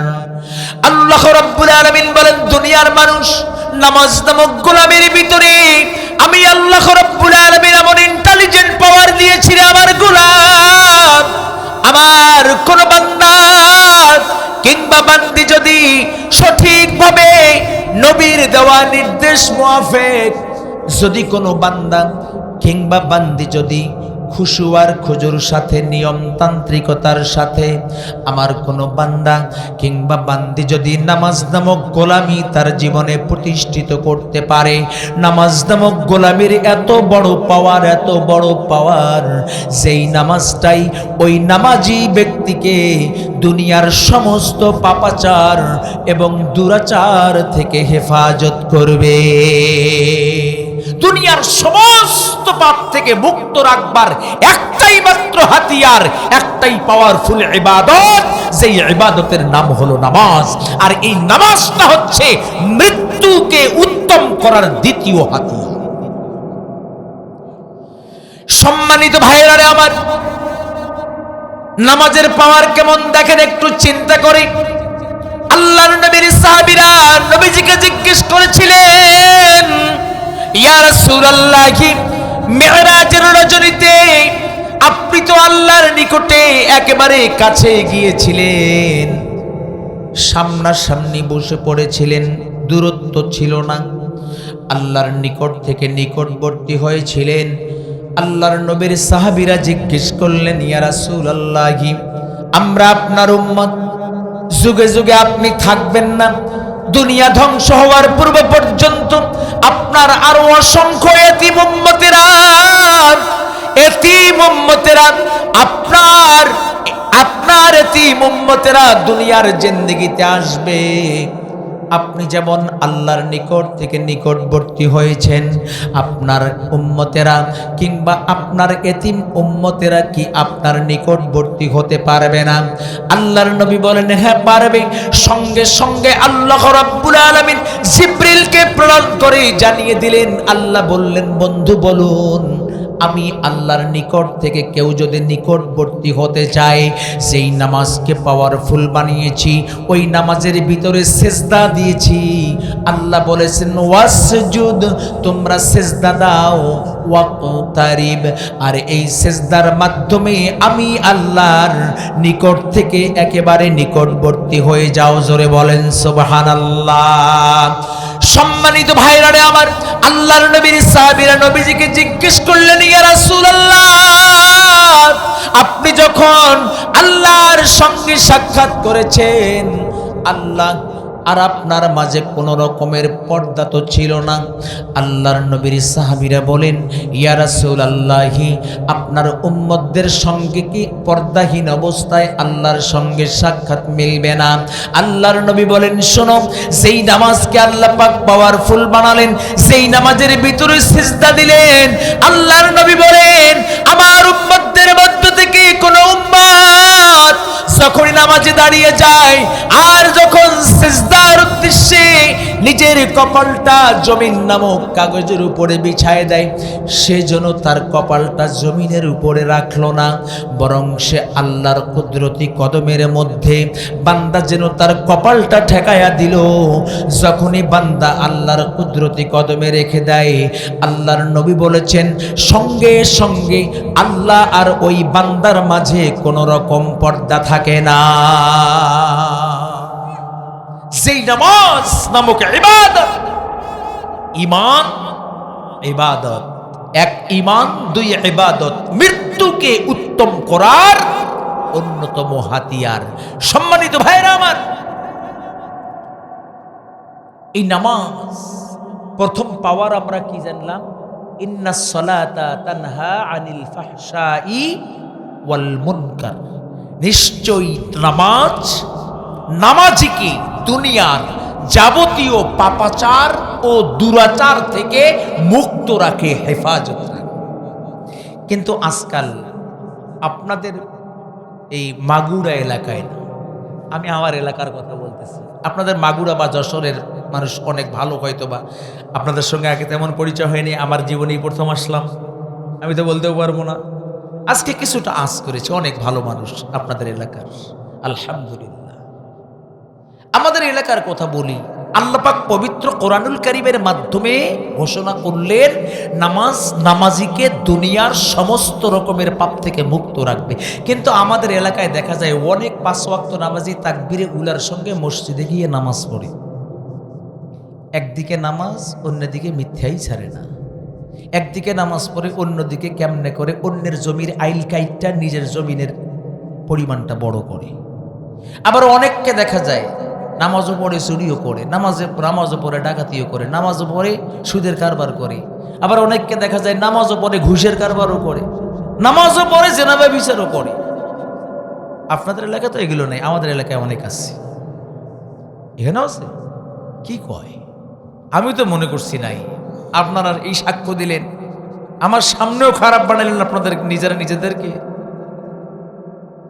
আচ্ছা ভাই, এখন আপনি বলেন তো, আল্লাহ যেখানে চ্যালেঞ্জ ছুড়ে দিয়ে বলতেছে নামাজ নামাজিকে যাবতীয় পাপ থেকে মুক্ত রাখবে, তাহলে আল্লাহর কথা সত্য নাকি আমরা যেটা দেখতেছি, নামাজও পড়তেছি, মিথ্যা বলতেছি, নামাজ পড়তেছি, চুরি করতেছি, নামাজ পড়তেছি, ডাকাতি করতেছি, নামাজ পড়তেছি, টেন্ডারবাজি করতেছি, নামাজ পড়তেছি, জেনা ব্যভিচারে লিপ্ত হচ্ছি, নামাজ পড়তেছি, সুদ খাচ্ছি, ঘুষ খাচ্ছি, মদ পান করতেছি, ইয়াবা খাচ্ছি, এরপরে গাঞ্জা খাচ্ছি, কত কিছু করতেছি, তাহলে সত্য কি আল্লাহর কথা নাকি আমাদেরটা কি? তাহলে আল্লাহ তো কইতেছে যে তোমাকে কোনো পাপ স্পর্শ করতে পারবে না, পাপ থেকে মুক্ত রাখবে। তাহলে এর থেকে বোঝা যায় যে আল্লাহ পাক যেই নামাজের নির্দেশনা দিয়েছেন সেই নামাজ আমাদের দ্বারা হচ্ছে। আমাদের নির্দেশনা কি? নবী বলছেন, قال رسول الله صلى الله عليه وسلم صلوا كما رأيتموني أصلي। তোমরা নামাজ আদায় করো সেভাবে যেভাবে নামাজ আদায় করতে দেখেছো আমি নবীকে। তাহলে নবীর দেয়া নামাজ আমাদের হচ্ছে না। এখন বলতে পারেন যে হুজুর, নবী এখন কেমনে নামাজ পড়ছে আমি তো দেখি নাই। নবী তো বলতেছে যেমন করে নামাজ পড়তে দেখেছো আমাকে। আছে না এগুলো তেরা মার্কা লোক? হ্যাঁ হুজুর, বুঝলাম, নবীর মতো নামাজ পড়ালে নবী তো আমি দেখি নাই, তা আমি যেমন হবো তেমন পড়বো। এরকম লোকও আছে, মাঝে মাঝে পাওয়া যায়। এখন তার উত্তর কি? নবী যে বলতেছেন সল্লু কামা রাআইতুমুনি উসাল্লি, তোমরা নামাজ আদায় করো সেভাবে যেভাবে নামাজ আদায় করতে দেখেছো আমাকে। তার মানে নবীর দেওয়া নামাজ, নবীর নামাজ দেখেছে কে? সাহাবায়ে কেরাম। সাহাবীদের নামাজ দেখেছে কে? তাবেঈন। তাবেঈনদের নামাজ দেখেছে কে? তাবেঈন। তাবেঈনদের নামাজ দেখেছে কে? আইম্মায়ে মুস্তাহিদিন। আইম্মায়ে মুস্তাহিদিনদের নামাজ দেখেছে কে? উলামায়ে কেরাম আজমাইন। আর উলামায়ে কেরাম আজমাইন আছে না নাই? উলামায়ে কেরামদের নামাজ দেখে নামাজ পড়েন, যদি ওইভাবে নামাজ পড়তে পারেন তাহলে ওই উলামায়ে কেরাম আইম্মায়ে মুস্তাহিদিনদের থেকে শিখেছি, আর আইম্মায়ে মুস্তাহিদিনরা তাবে তাবেঈনদের কাছ থেকে শিখেছে, তাবে তাবেঈনরা তাবেঈনদের কাছ থেকে শিখেছে, আর তাবেঈনরা শিখেছে সাহাবায়ে কেরাম আজমাইনদের কাছ থেকে, আর সাহাবীরা শিখেছে নবীর কাছ থেকে। এখন আমাদের নামাজ এভাবে হচ্ছে না। আরেকটা দ্বিতীয় নম্বর কারণ, আমার নামাজ কেন আমাকে পাপ থেকে মুক্ত রাখে না? কষ্ট হচ্ছে নাকি? আমার নামাজ কেন আমাকে পাপ থেকে মুক্ত রাখে না? কারণ আল্লাহ পাক কোরআনে বলছেন, আউজিদ আলাইহি ওয়া রাত্তিলিল কুরআনা তারতিলা, অথবা এর চেয়েও টেনে পড়ুন, ওয়া রাত্তিলিল কুরআনা তারতিলা, তারতিল সহকারে আপনি কোরআনুল কারীম স্পষ্টভাবে তেলাওয়াত করুন। আমাদের নামাজের যেই তেলাওয়াতের হালত, এ কারণেও আমাদের নামাজ এ দুনিয়ার পাপ থেকে আমাদেরকে হেফাজত রাখতে পারে না। আমাদের নামাজের পাওয়ার নেই, দুনিয়াতেও পাওয়ার নাই, কিয়ামতের ময়দানে আল্লাহ বলবেন সোখান, দূর হয়ে যা, তোর নামাজের প্রতিদান তোর দুনিয়াতে দিয়েছি, কিয়ামতের ময়দানের জন্য তোর নামাজের প্রতিদান আমি রাখি নাই। এটা হলো একটা দিক। তাহলে তারতিল সহকারে কোরআনুল কারীম তেলাওয়াতের মাধ্যমে, স্পষ্টভাবে তেলাওয়াতের মাধ্যমে আমাকে নামাজ আদায় করতে হবে। 3 নাম্বার, আমার নামাজ কেন পাওয়ারফুল নয়? আমার নামাজ কেন দুনিয়াতে আমাকে পাপ থেকে হেফাজত করে না, মুক্ত রাখে না? আমাদের রুকু আর সেজদার মাঝে কোনো নিয়ম নেই। আমাদের রুকু এবং সেজদা হয় না। মাঝে মাঝে এমনও লোক আমি পাই, একসঙ্গে নামাজ পড়তে বসি, মনে করেন 4 রাকাত নামাজের জন্য 2 জনে একসঙ্গে নিয়ত করছি, আমি শুধুমাত্র 1 রাকাত নামাজ শেষ করে 2য় রাকাতের মানে সূরা ফাতিহা পড়ার জন্য দাঁড়াইছি। এই 1 রাকাত পড়তে আল্লাহর বান্দা 4 রাকাত হয়ে আসসালামু আলাইকুম ওয়া রাহমাতুল্লাহ, আসসালামু আলাইকুম।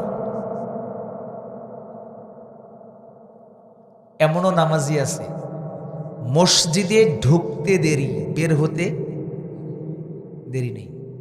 তার মানে দেখে কয়টা বাজে, ওহ খতিব সাহেব তো মনে হয় খুতবা পড়তেছে, আর 2 মিনিটের মধ্যে খুতবা শেষ হবে, একটু পরে যাই। খুতবা শেষ, মুয়াজ্জিন সাহেব ইকামত দিচ্ছেন, ওই মুহূর্তে দৌড় মসজিদে ঢুকছি। আর 2 রাকাত নামাজ পড়াইয়া শুধুমাত্র আসসালামু আলাইকুম রহমতুল্লাহ, বাম পাশে খতিব সাহেব সালাম মানে ফিরায় কিনা তার আগেই দেখবেন যে আগে তাড়াহুড়া করে বের হওয়া শেষ। এই নামাজ দিয়ে কোশ্চিন কালেও দুনিয়ার পাপ থেকে মুক্ত হওয়া যাবে না। আমাদের রুকু সেজদা কেন ঠিক নাই একটু বলি। আমরা যখন রুকুতে যাই, রুকুতে গিয়ে তো আমাদেরকে তাসবিহ বলতে হয়, কি ভাই বলতে হয় না? কি তাসবিহ বলতে হয়? সুবহানা রাব্বিয়াল আযীম। আচ্ছা, এটা কি একবার বললেই হয়তো না? আপনাদের এলাকায় কয়বার বলা লাগে? 3 বার? ও আমাদের এলাকায় তো তাই, কমপক্ষে 3 বার বলতে হয়, 3 বার 5 বার 7 বার 9 বার 11 বার ইত্যাদি ইত্যাদি। সুবহানা রাব্বিয়াল আযীম। আমি একবার সুবহানা রাব্বিয়াল আযীম নাই না বলতেই কত আল্লাহর বান্দা আছে বলে 3 বার হয়ে যায়। কি সু সু সু সু কয় নাকি সুবহানা রাব্বিয়াল আযীম কয়, আল্লাহই ভালো জানে। কি ভাই ঠিক না? রুকুত থেকে যাই হোক 3 বারে পড়েছে, রুকুত থেকে দাঁড়িয়েছে সামি আল্লাহু লিমান হামিদা বলে কি দাঁড়ায়? অপেক্ষা করে না? ও আপনাদের এলাকার নামাজে বুঝি রুকুত থেকে দাঁড়া হয়ে সোজা হয়ে আর অপেক্ষা করা লাগে না নাকি? ও সবাই করে না, আমি মনে করছি আপনাদের এলাকায় বুঝে লাগে না। রুকুত থেকে সোজা হয়ে দাঁড়িয়ে আপনাকে থাকতে হবে ততক্ষণ সেজদায় গিয়ে থেকেছেন যতক্ষণ। কমপক্ষে সেজদায় গিয়ে যেই তাসবিহ পড়েছেন, এই তাসবিহটা কমপক্ষে একবার পড়ার সমপরিমাণ সময় আপনাকে সোজা হয়ে দাঁড়িয়ে থাকতে হবে। এটা থাকা আপনার জন্য ওয়াজিব। আপনি থাকলেন না, সামি আল্লাহু আল্লাহু আকবার, চা রাখছেন কেন এখানে? সামি আল্লাহু আল্লাহু আকবার, মানে সোজা হওয়া তো অনেক দূরের কথা। সামি আল্লাহু লিমান হামিদা এই যে বলারই তো আমার টাইম নাই, কিসের আবার রব্বানা লাকাল হামদ। এমন নামাজি, অথচ নবী কি বলছেন যে সামি আল্লাহু লিমান হামিদা বইলা সোজা হয়ে দাঁড়িয়ে থাকতে হবে ততক্ষণ, রুকুতে গিয়ে আপনি অপেক্ষা করেছেন যতক্ষণ, কমপক্ষে এক তাসবিহ পরিমাণ। যদি আপনি কমপক্ষে এক তাসবিহ পরিমাণ অপেক্ষা না করেন তাহলে আপনার একটা ওয়াজিব তরক হয়ে যাবে, আপনার উপর সুজদা দেওয়া ওয়াজিব হয়ে যাবে। সুজদা দিলেন তো নামাজ আদায় হয়ে গেল, সুজদা দিলেন না নামাজ ফাসিদ হয়ে গেল, পুনরায় আপনাকে ওই নামাজটা পড়তে হবে। তাহলে আপনার আমার নামাজ কেমনে করে দুনিয়ার পাপ থেকে আপনাকে আমাকে মুক্ত করবে? আশা করা যায় ভাই? কি ভাই আশা করা যায়? আশা করা যায় না। আল্লাহ তো বলেছেন ইন্নাস সালাতা তানহা আনিল ফাহশাই ওয়াল মুনকার, যেই নামাজ নামক ইবাদত আমার মৃত্যুটাকে উত্তম করার অন্যতম একটা যোগ্যতা।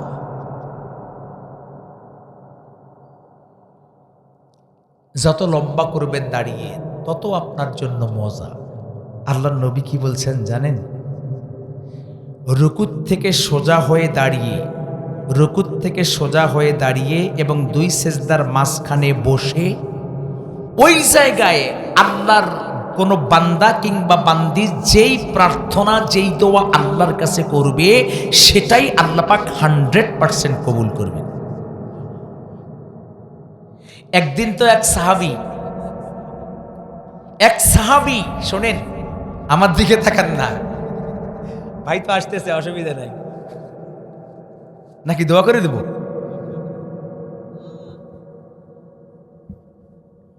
একটু কমাস কম টাচ দিয়েই শেষ করে দেই নাকি নুরানি ভাই?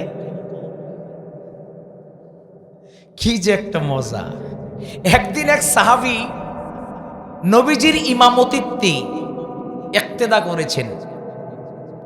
সবাই তো সব সাহাবীরা নামাজ পড়তেছেন, তো একজন সাহাবী ছিলেন, নবীজি যখন সামি আল্লাহু লিমান হামিদা বলে সোজা হয়েছে, তো আল্লাহর বান্দা নবীর সাহাবী এখন বলতেছে রব্বানা লাকাল হামদ হামদান কাসীরান তাইয়্যিবান মুবারাকান ফীহি। নামাজ শেষ কইরাই একটুও দেরি নেই, নবীজি নামাজ শেষ কইরাই সাহাবীদের মুখে মুখ ফিরফিরায় বসেছেন। বৈশাই বলতেছেন তোমাদের মধ্যে কে এই কথাগুলো বলেছ? হামদান কাসীরান তাইয়্যিবান মুবারাকান, এই শব্দগুলো কে বৃদ্ধি করে বলেছ?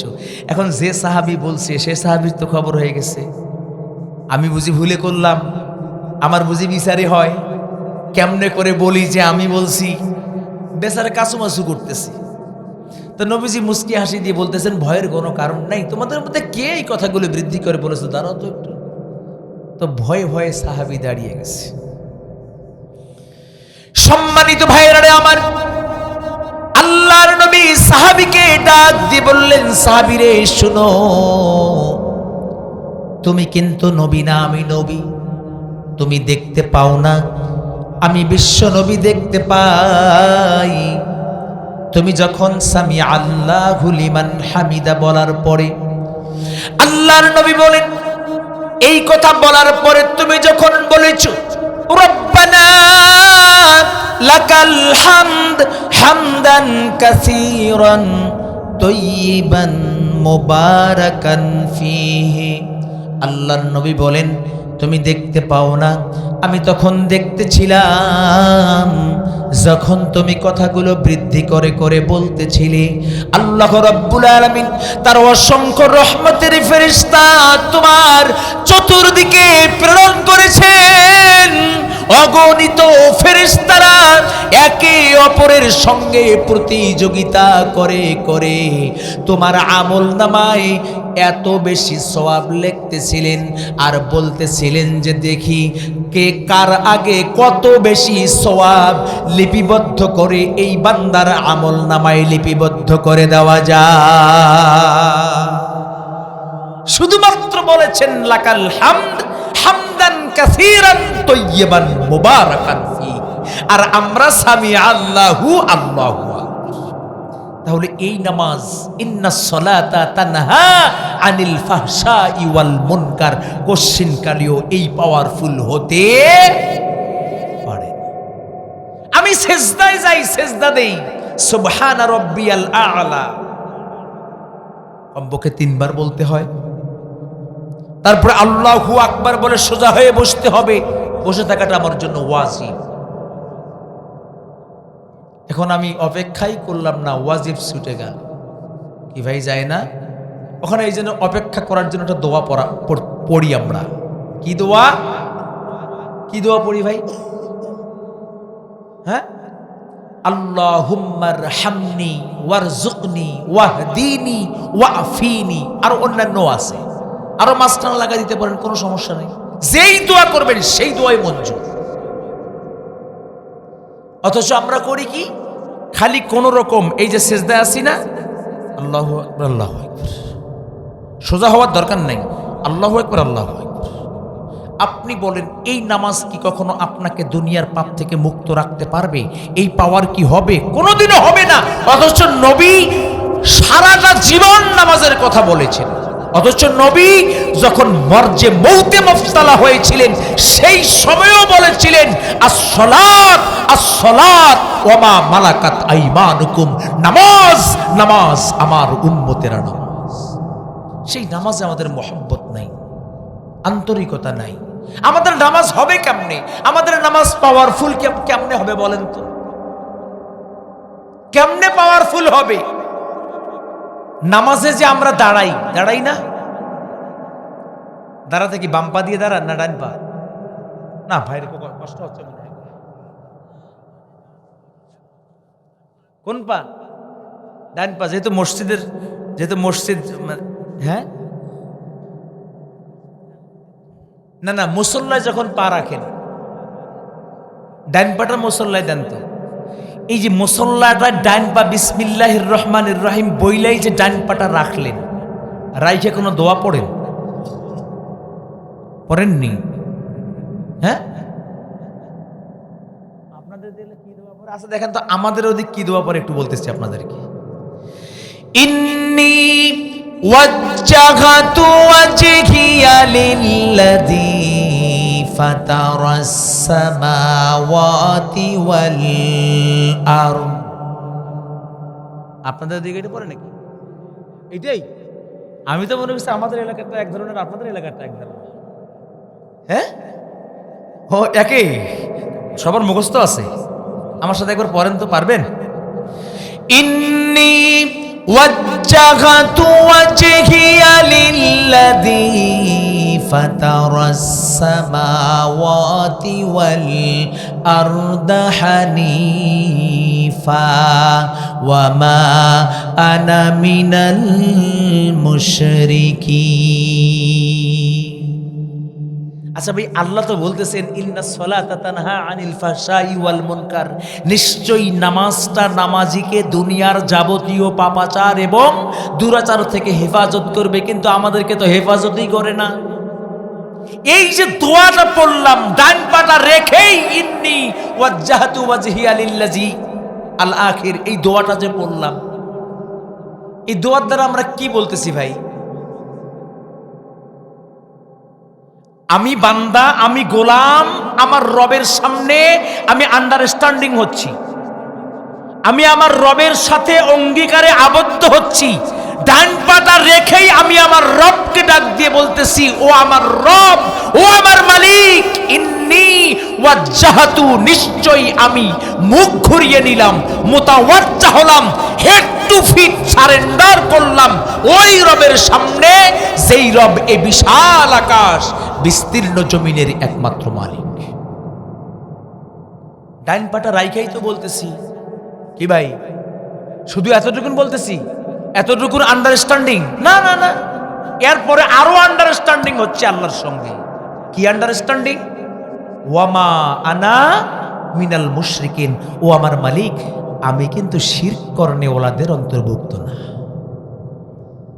বাহ, আল্লাহর সাথে অঙ্গীকারে আবদ্ধ হইয়া নিয়ত করলাম নাওয়াইতু আন উসাল্লিয়া লিল্লাহি তাআলা সালাসা রাকাআতি সালাওয়াতুল মাগরিব ফরজুল্লাহি তাআলা ইক্তাদাইতু বিহাজাল ইমাম মুতাওয়াজ্জিহান ইলা জিহাতিল কাবাতিশ শরীফাতি আল্লাহু আকবার। এখন কি বলবো তাউস তাসমিয়া নাকি সানা না পড়ছি মনে হয়। আরে না, বাজারে গেলাম 1500 টাকা নিয়ে, মাছ কিনলাম 1350, বেগুন কিনলাম 230, খরচ হইল 1820, বাকি টাকা কোত্থেকে আসলো? পকেটে তো আর টাকা ছিল না। আমাদের নামাজের হালতটা কেমন কি ভাই? ভাই বাস্তব চিত্রে আপনাদের এলাকার না, আমাদের এলাকার বাস্তব নামাজিদের নামাজের হালতটা আমি বলতেছি। নামাজিদের নামাজের হালত এখন এইরকম যদি হালত হয়, এটা হাসির খোরাক না ভাই। বাস কি এই নামাজ কেমনে করে আমাকে দুনিয়ার পাপ থেকে মুক্ত রাখবে? আপনি আপনার মনকে জিজ্ঞেস করে জবাবটা বের করে নেন তো। সম্মানিত ভাইয়েরা রে আমার, এই জন্য আল্লামা ইকবাল রহমতুল্লাহি আলাইহি বলেন, বাতিল সে দবনে ওয়ালে আয়াসমান নেহি হাম, बातिल से दबने वाले आसमान नहीं हम, सोबर कर चुका है तू इम्तिहा है हमारा। আজকে আমরা মুমিন, আজকে আমরা ইমানদার, ইমানের দাবি রাখি, মুসলমানিত্বের দাবি রাখি। ইমানদার হয়ে আজকে আমরা হককে না চিনে, হকের পিছনে না দৌড়িয়ে আমরা পাগলের মতো দৌড়ে চলছি শুধুমাত্র বাতিলের পিছনে। সম্মানিত ভাইরা রে আমার, আমার নামাজের হালত যদি এমন হয়ে যায়, কোশ্চিন কালেও এই নামাজের মাধ্যমে আল্লাহর নৈকট্যতা অর্জন করা সম্ভব হবে না। আমার নামাজের যদি হালত এইরকম হয়ে যায়, আমার এই নামাজের পাওয়ার এত ইন্টেলিজেন্ট পাওয়ার হতে পারে না যে দুনিয়ার যাবতীয় পাপ থেকে আমাকে মুক্ত রাখবে, এমন পাওয়ারফুল হতে পারে না। আমার নামাজের সিজদা যদি এইরকম হয়ে যায়, যেই সিজদার কথা আল্লাহ বলেছেন ওয়াসজুদ ওয়াকতারিব, ও বান্দা তোমরা যদি আমার নিকট থেকে নিকটবর্তী হতে চাও তাহলে সিজদা দাও। আর এই সিজদার মাধ্যমে আমি আল্লাহর নিকট থেকে নিকটবর্তী হয়ে যাও। আমার এই নামাজ দিয়ে কোশ্চিন কালেও আমার এই নামাজের সিজদার মাধ্যমে আল্লাহর নিকটবর্তী হওয়ার কোনো সম্ভাবনা থাকতে পারে না। আল্লাহর নবীজি বলেছেন, বান্দা যখন সিজদা দেয়, আল্লাহর নবী বলেছেন, যখনই বান্দা কপাল নামক কলমখানা জমিন নামক কাগজের উপরে এই কপাল দিয়া দস্তখত করে আল্লাহকে ডাক দিয়ে বলে, মালিক আমি তোমার গোলাম, আর এই গোলামির স্বাক্ষর দৈনন্দিন 5 বার তোমার সামনে দস্তখত করে উপস্থিতির হাজিরা করে দিলাম। সেই সিজদার মাধ্যমে আল্লাহর নবী বলেছেন, সেই সিজদার মাধ্যমে আল্লাহ আর বান্দার মাঝে কিঞ্চিত পরিমাণ পর্দা থাকতে পারে না। আপনি আপনার মনকে জিজ্ঞেস করে দেখেন, আপনার আমার নামাজের যেই হালাত, আপনার আমার নামাজের ভিতরের সিজদার যেই হালাত, এই সিজদার মাধ্যমে আল্লাহ আর আমার মাঝে পর্দা সরতে পারে না, তাহলে আপনার আমার নামাজ কেমনে পড়তে হবে? আল্লাহর নবী যেইভাবে বলেছেন, ক্বালা রাসূলুল্লাহি সাল্লাল্লাহু আলাইহি ওয়াসাল্লাম, সাল্লু কামা রাআইতুমুনি উসাল্লি।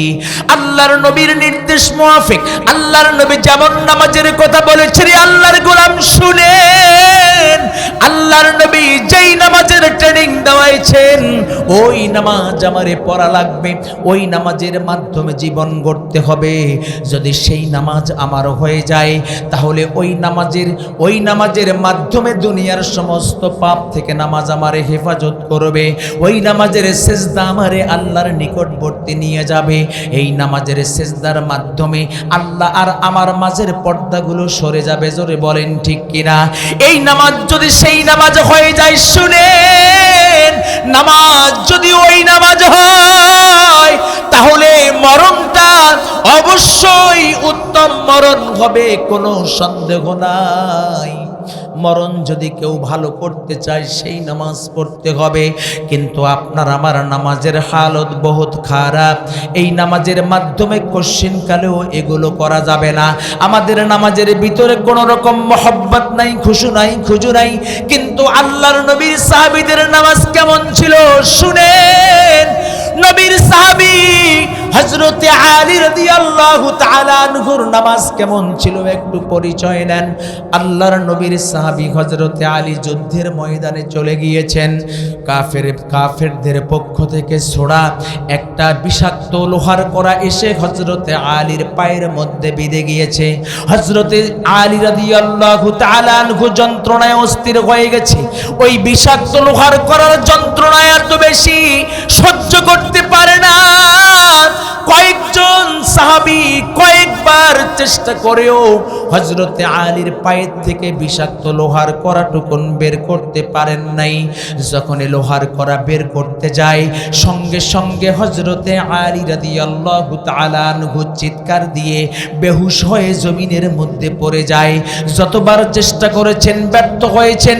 এরপরে কোনো উপায় অন্তর না খুঁজে পেয়ে আল্লাহর নবীর দুইজন সাহাবী দৌড় দিয়েছেন বিশ্বনবী জনাবে মুহাম্মদুর রাসূলুল্লাহ সাল্লাল্লাহু আলাইহি ওয়াসাল্লামের কদম মোবারকের সামনে হাঁপাতে হাঁপাতে উপস্থিত হয়ে গেছেন। আল্লাহর নবী বলেন, সাহাবীরা রে বলো কি হয়েছে, কেন তোমরা হাঁপাতে হাঁপাতে আমি বিশ্ব নবীর কদম মোবারকের সামনে হাজিরা দিলে? আল্লাহর নবীর সাহাবীরা নবীজিকে ডাক দিয়ে বললেন, ইয়া রাসূলুল্লাহ, আপনি তো জানেন না আপনার প্রিয় সাহাবী হযরতে আলী রাদিয়াল্লাহু তাআলা আনহু তার পায়ের ভিতরে একটা বিষাক্ত লোহার কড়া ঢুকেছে, আমরা বের করতে সক্ষম হই নাই। যতবার বের করতে গেছি ততবার হযরতে আলী চিৎকার দিয়ে জমিনের মধ্যে পড়ে গেছেন। আল্লাহর নবী বলেন, ও আমার সাহাবীরা, আর আমার আলীরে কষ্ট দিও না, আমার আলীর কষ্ট আমি নবী সইতে পারি না। আল্লাহর নবীর সাহাবী ডাক দিয়ে বলেন, ইয়া রাসূলুল্লাহ, তাহলে কি করব বলেন? আল্লাহর নবী বলেন, শুনো, আর তোমরা ব্যর্থ চেষ্টা করো না, আর আলীকে কষ্ট দিও না, একটু অপেক্ষা করো, কিছুক্ষণ পরেই তো আসরের নামাজের ওয়াক্ত হয়ে যাবে। আমার আলী যখন আল্লাহু আকবার বলে তাকবীর দিয়া তাহরিমা বাঁধবে, তাহরিমা বাঁধার সঙ্গে সঙ্গে তোমরা আলীর পায়ের থেকে বিষাক্ত লোহার কড়াটা বের করবে। আল্লাহর নবীর সাহাবীদ্বয় চলে গেলেন। হযরতে আলী রাদিয়াল্লাহু তাআলা আনহু নামাজের ওয়াক্ত যখন হয়ে গেল, নামাজের নিয়ত করেছেন আল্লাহর গোলাম। যখন এই আল্লাহর নবীর সাহাবী আলী নিয়ত করেছেন, নিয়ত করার সঙ্গে সঙ্গে ওই দুই সাহাবীর একজন সাহাবী হযরতে আলীর পাখানা শক্ত করে ধরেছেন, আর একজন সাহাবী দাঁত দিয়ে কামড় দিয়ে হযরতে আলীর পায়ের থেকে লোহার কড়াটা এমন হেঁচকা টান মেরেছেন, লোহার কড়াটা পায়ের থেকে বের হয়েছে। উপরন্ত সাহাবীর একটা দান মোবারক শহীদ হয়ে গেছেন। কিন্তু আশ্চর্যের বিষয় হলো, নামাজ ছাড়া যখন আলীর পায়ের থেকে লোহার কড়া বের করতে গিয়েছিল, যতবার চেষ্টা করেছে ততবার চিৎকার দিয়ে বেহুশ হয়ে জমিনের মধ্যে পড়ে গিয়েছিল। আর নামাজে দাঁড়ানোর সঙ্গে সঙ্গে হযরতে আলী আর আল্লাহর মাঝে এমন প্রেম লীলা শুরু হয়ে গেছে, দুনিয়ার আর কোনো খবর নাই, দুনিয়ার আর কোনো খবর নাই। হযরতে আলীর পায়ের থেকে লোহার কড়া বের করা হয়েছে। চিৎকার দেওয়া তো অনেক দূরের কথা, হযরতে আলীর জবান থেকে শব্দটুকুন বের হবে, এরকম শব্দটুকুন পর্যন্ত বের হয় নাই। তাহলে আমার নামাজ আর সাহাবায়ে কেরামদের নামাজ এক না, এক না। এই জন্য আমার নামাজ আমাকে পাপ থেকে মুক্ত রাখে না। এই জন্য আমার নামাজ আল্লাহর নিকট থেকে নিকটবর্তী নিয়ে যায় না। এই জন্য আমার নামাজ আল্লাহ আর আমার মাঝের পর্দাকে দূরীভূত করে না। যেই নামাজ, যেই ঈমান মৃত্যুকে উত্তম মৃত্যুতে পরিগণিত করবে, সেই ঈমানও আমার ঠিক নাই, নামাজও আমার ঠিক নাই। মরণ ভালো করতে হলে কাজ কয়টা মনে আছে? মনে আছে কয়টা? কয়টা বলেন, বলেন কয়টা? 7টা। হইল কয়টা? কি কি? 1 ঈমান, 2 নামাজ। আর একটা বলি মৃত্যুর স্মরণ। আর একটা কি? মৃত্যুর স্মরণ। যে যত বেশি মৃত্যুর কথা স্মরণ করতে পারবে, মরণের সময় তার মরণটা তত বেশি উত্তম হবে। বাকি চারটা থাক, আল্লাহ যদি হায়াতে বাঁচারে কখনো কোথাও আসা হয়, চেষ্টা করে দেখবো, যদি মনে করে দেন আল্লাহ পাক আপনাকে আমাকে সহ গোটা পৃথিবীর সমস্ত মুমিনদের ঈমানকে মজবুত করে, ইবাদতকে আল্লাহর সন্তুষ্টির জন্য করে করে নিজের যোগ্যতা অর্জন করে, মৃত্যুর কথা বারবার স্মরণ করে, কমপক্ষে মালাকুল মৌতের সামনে দাঁড়াবার সময় আমি যেন যোগ্যতা অর্জন করে দাঁড়াতে পারি। আল্লাহ পাক আমাদের সকলকে এই তৌফিকটুকু দান করুক। সকলে বলি আল্লাহুম্মা আমিন। ওয়া আখিরু দাওয়ানা আনিল হামদুলিল্লাহি রাব্বিল আলামিন। আসসালামু আলাইকুম ওয়া রাহমাতুল্লাহ।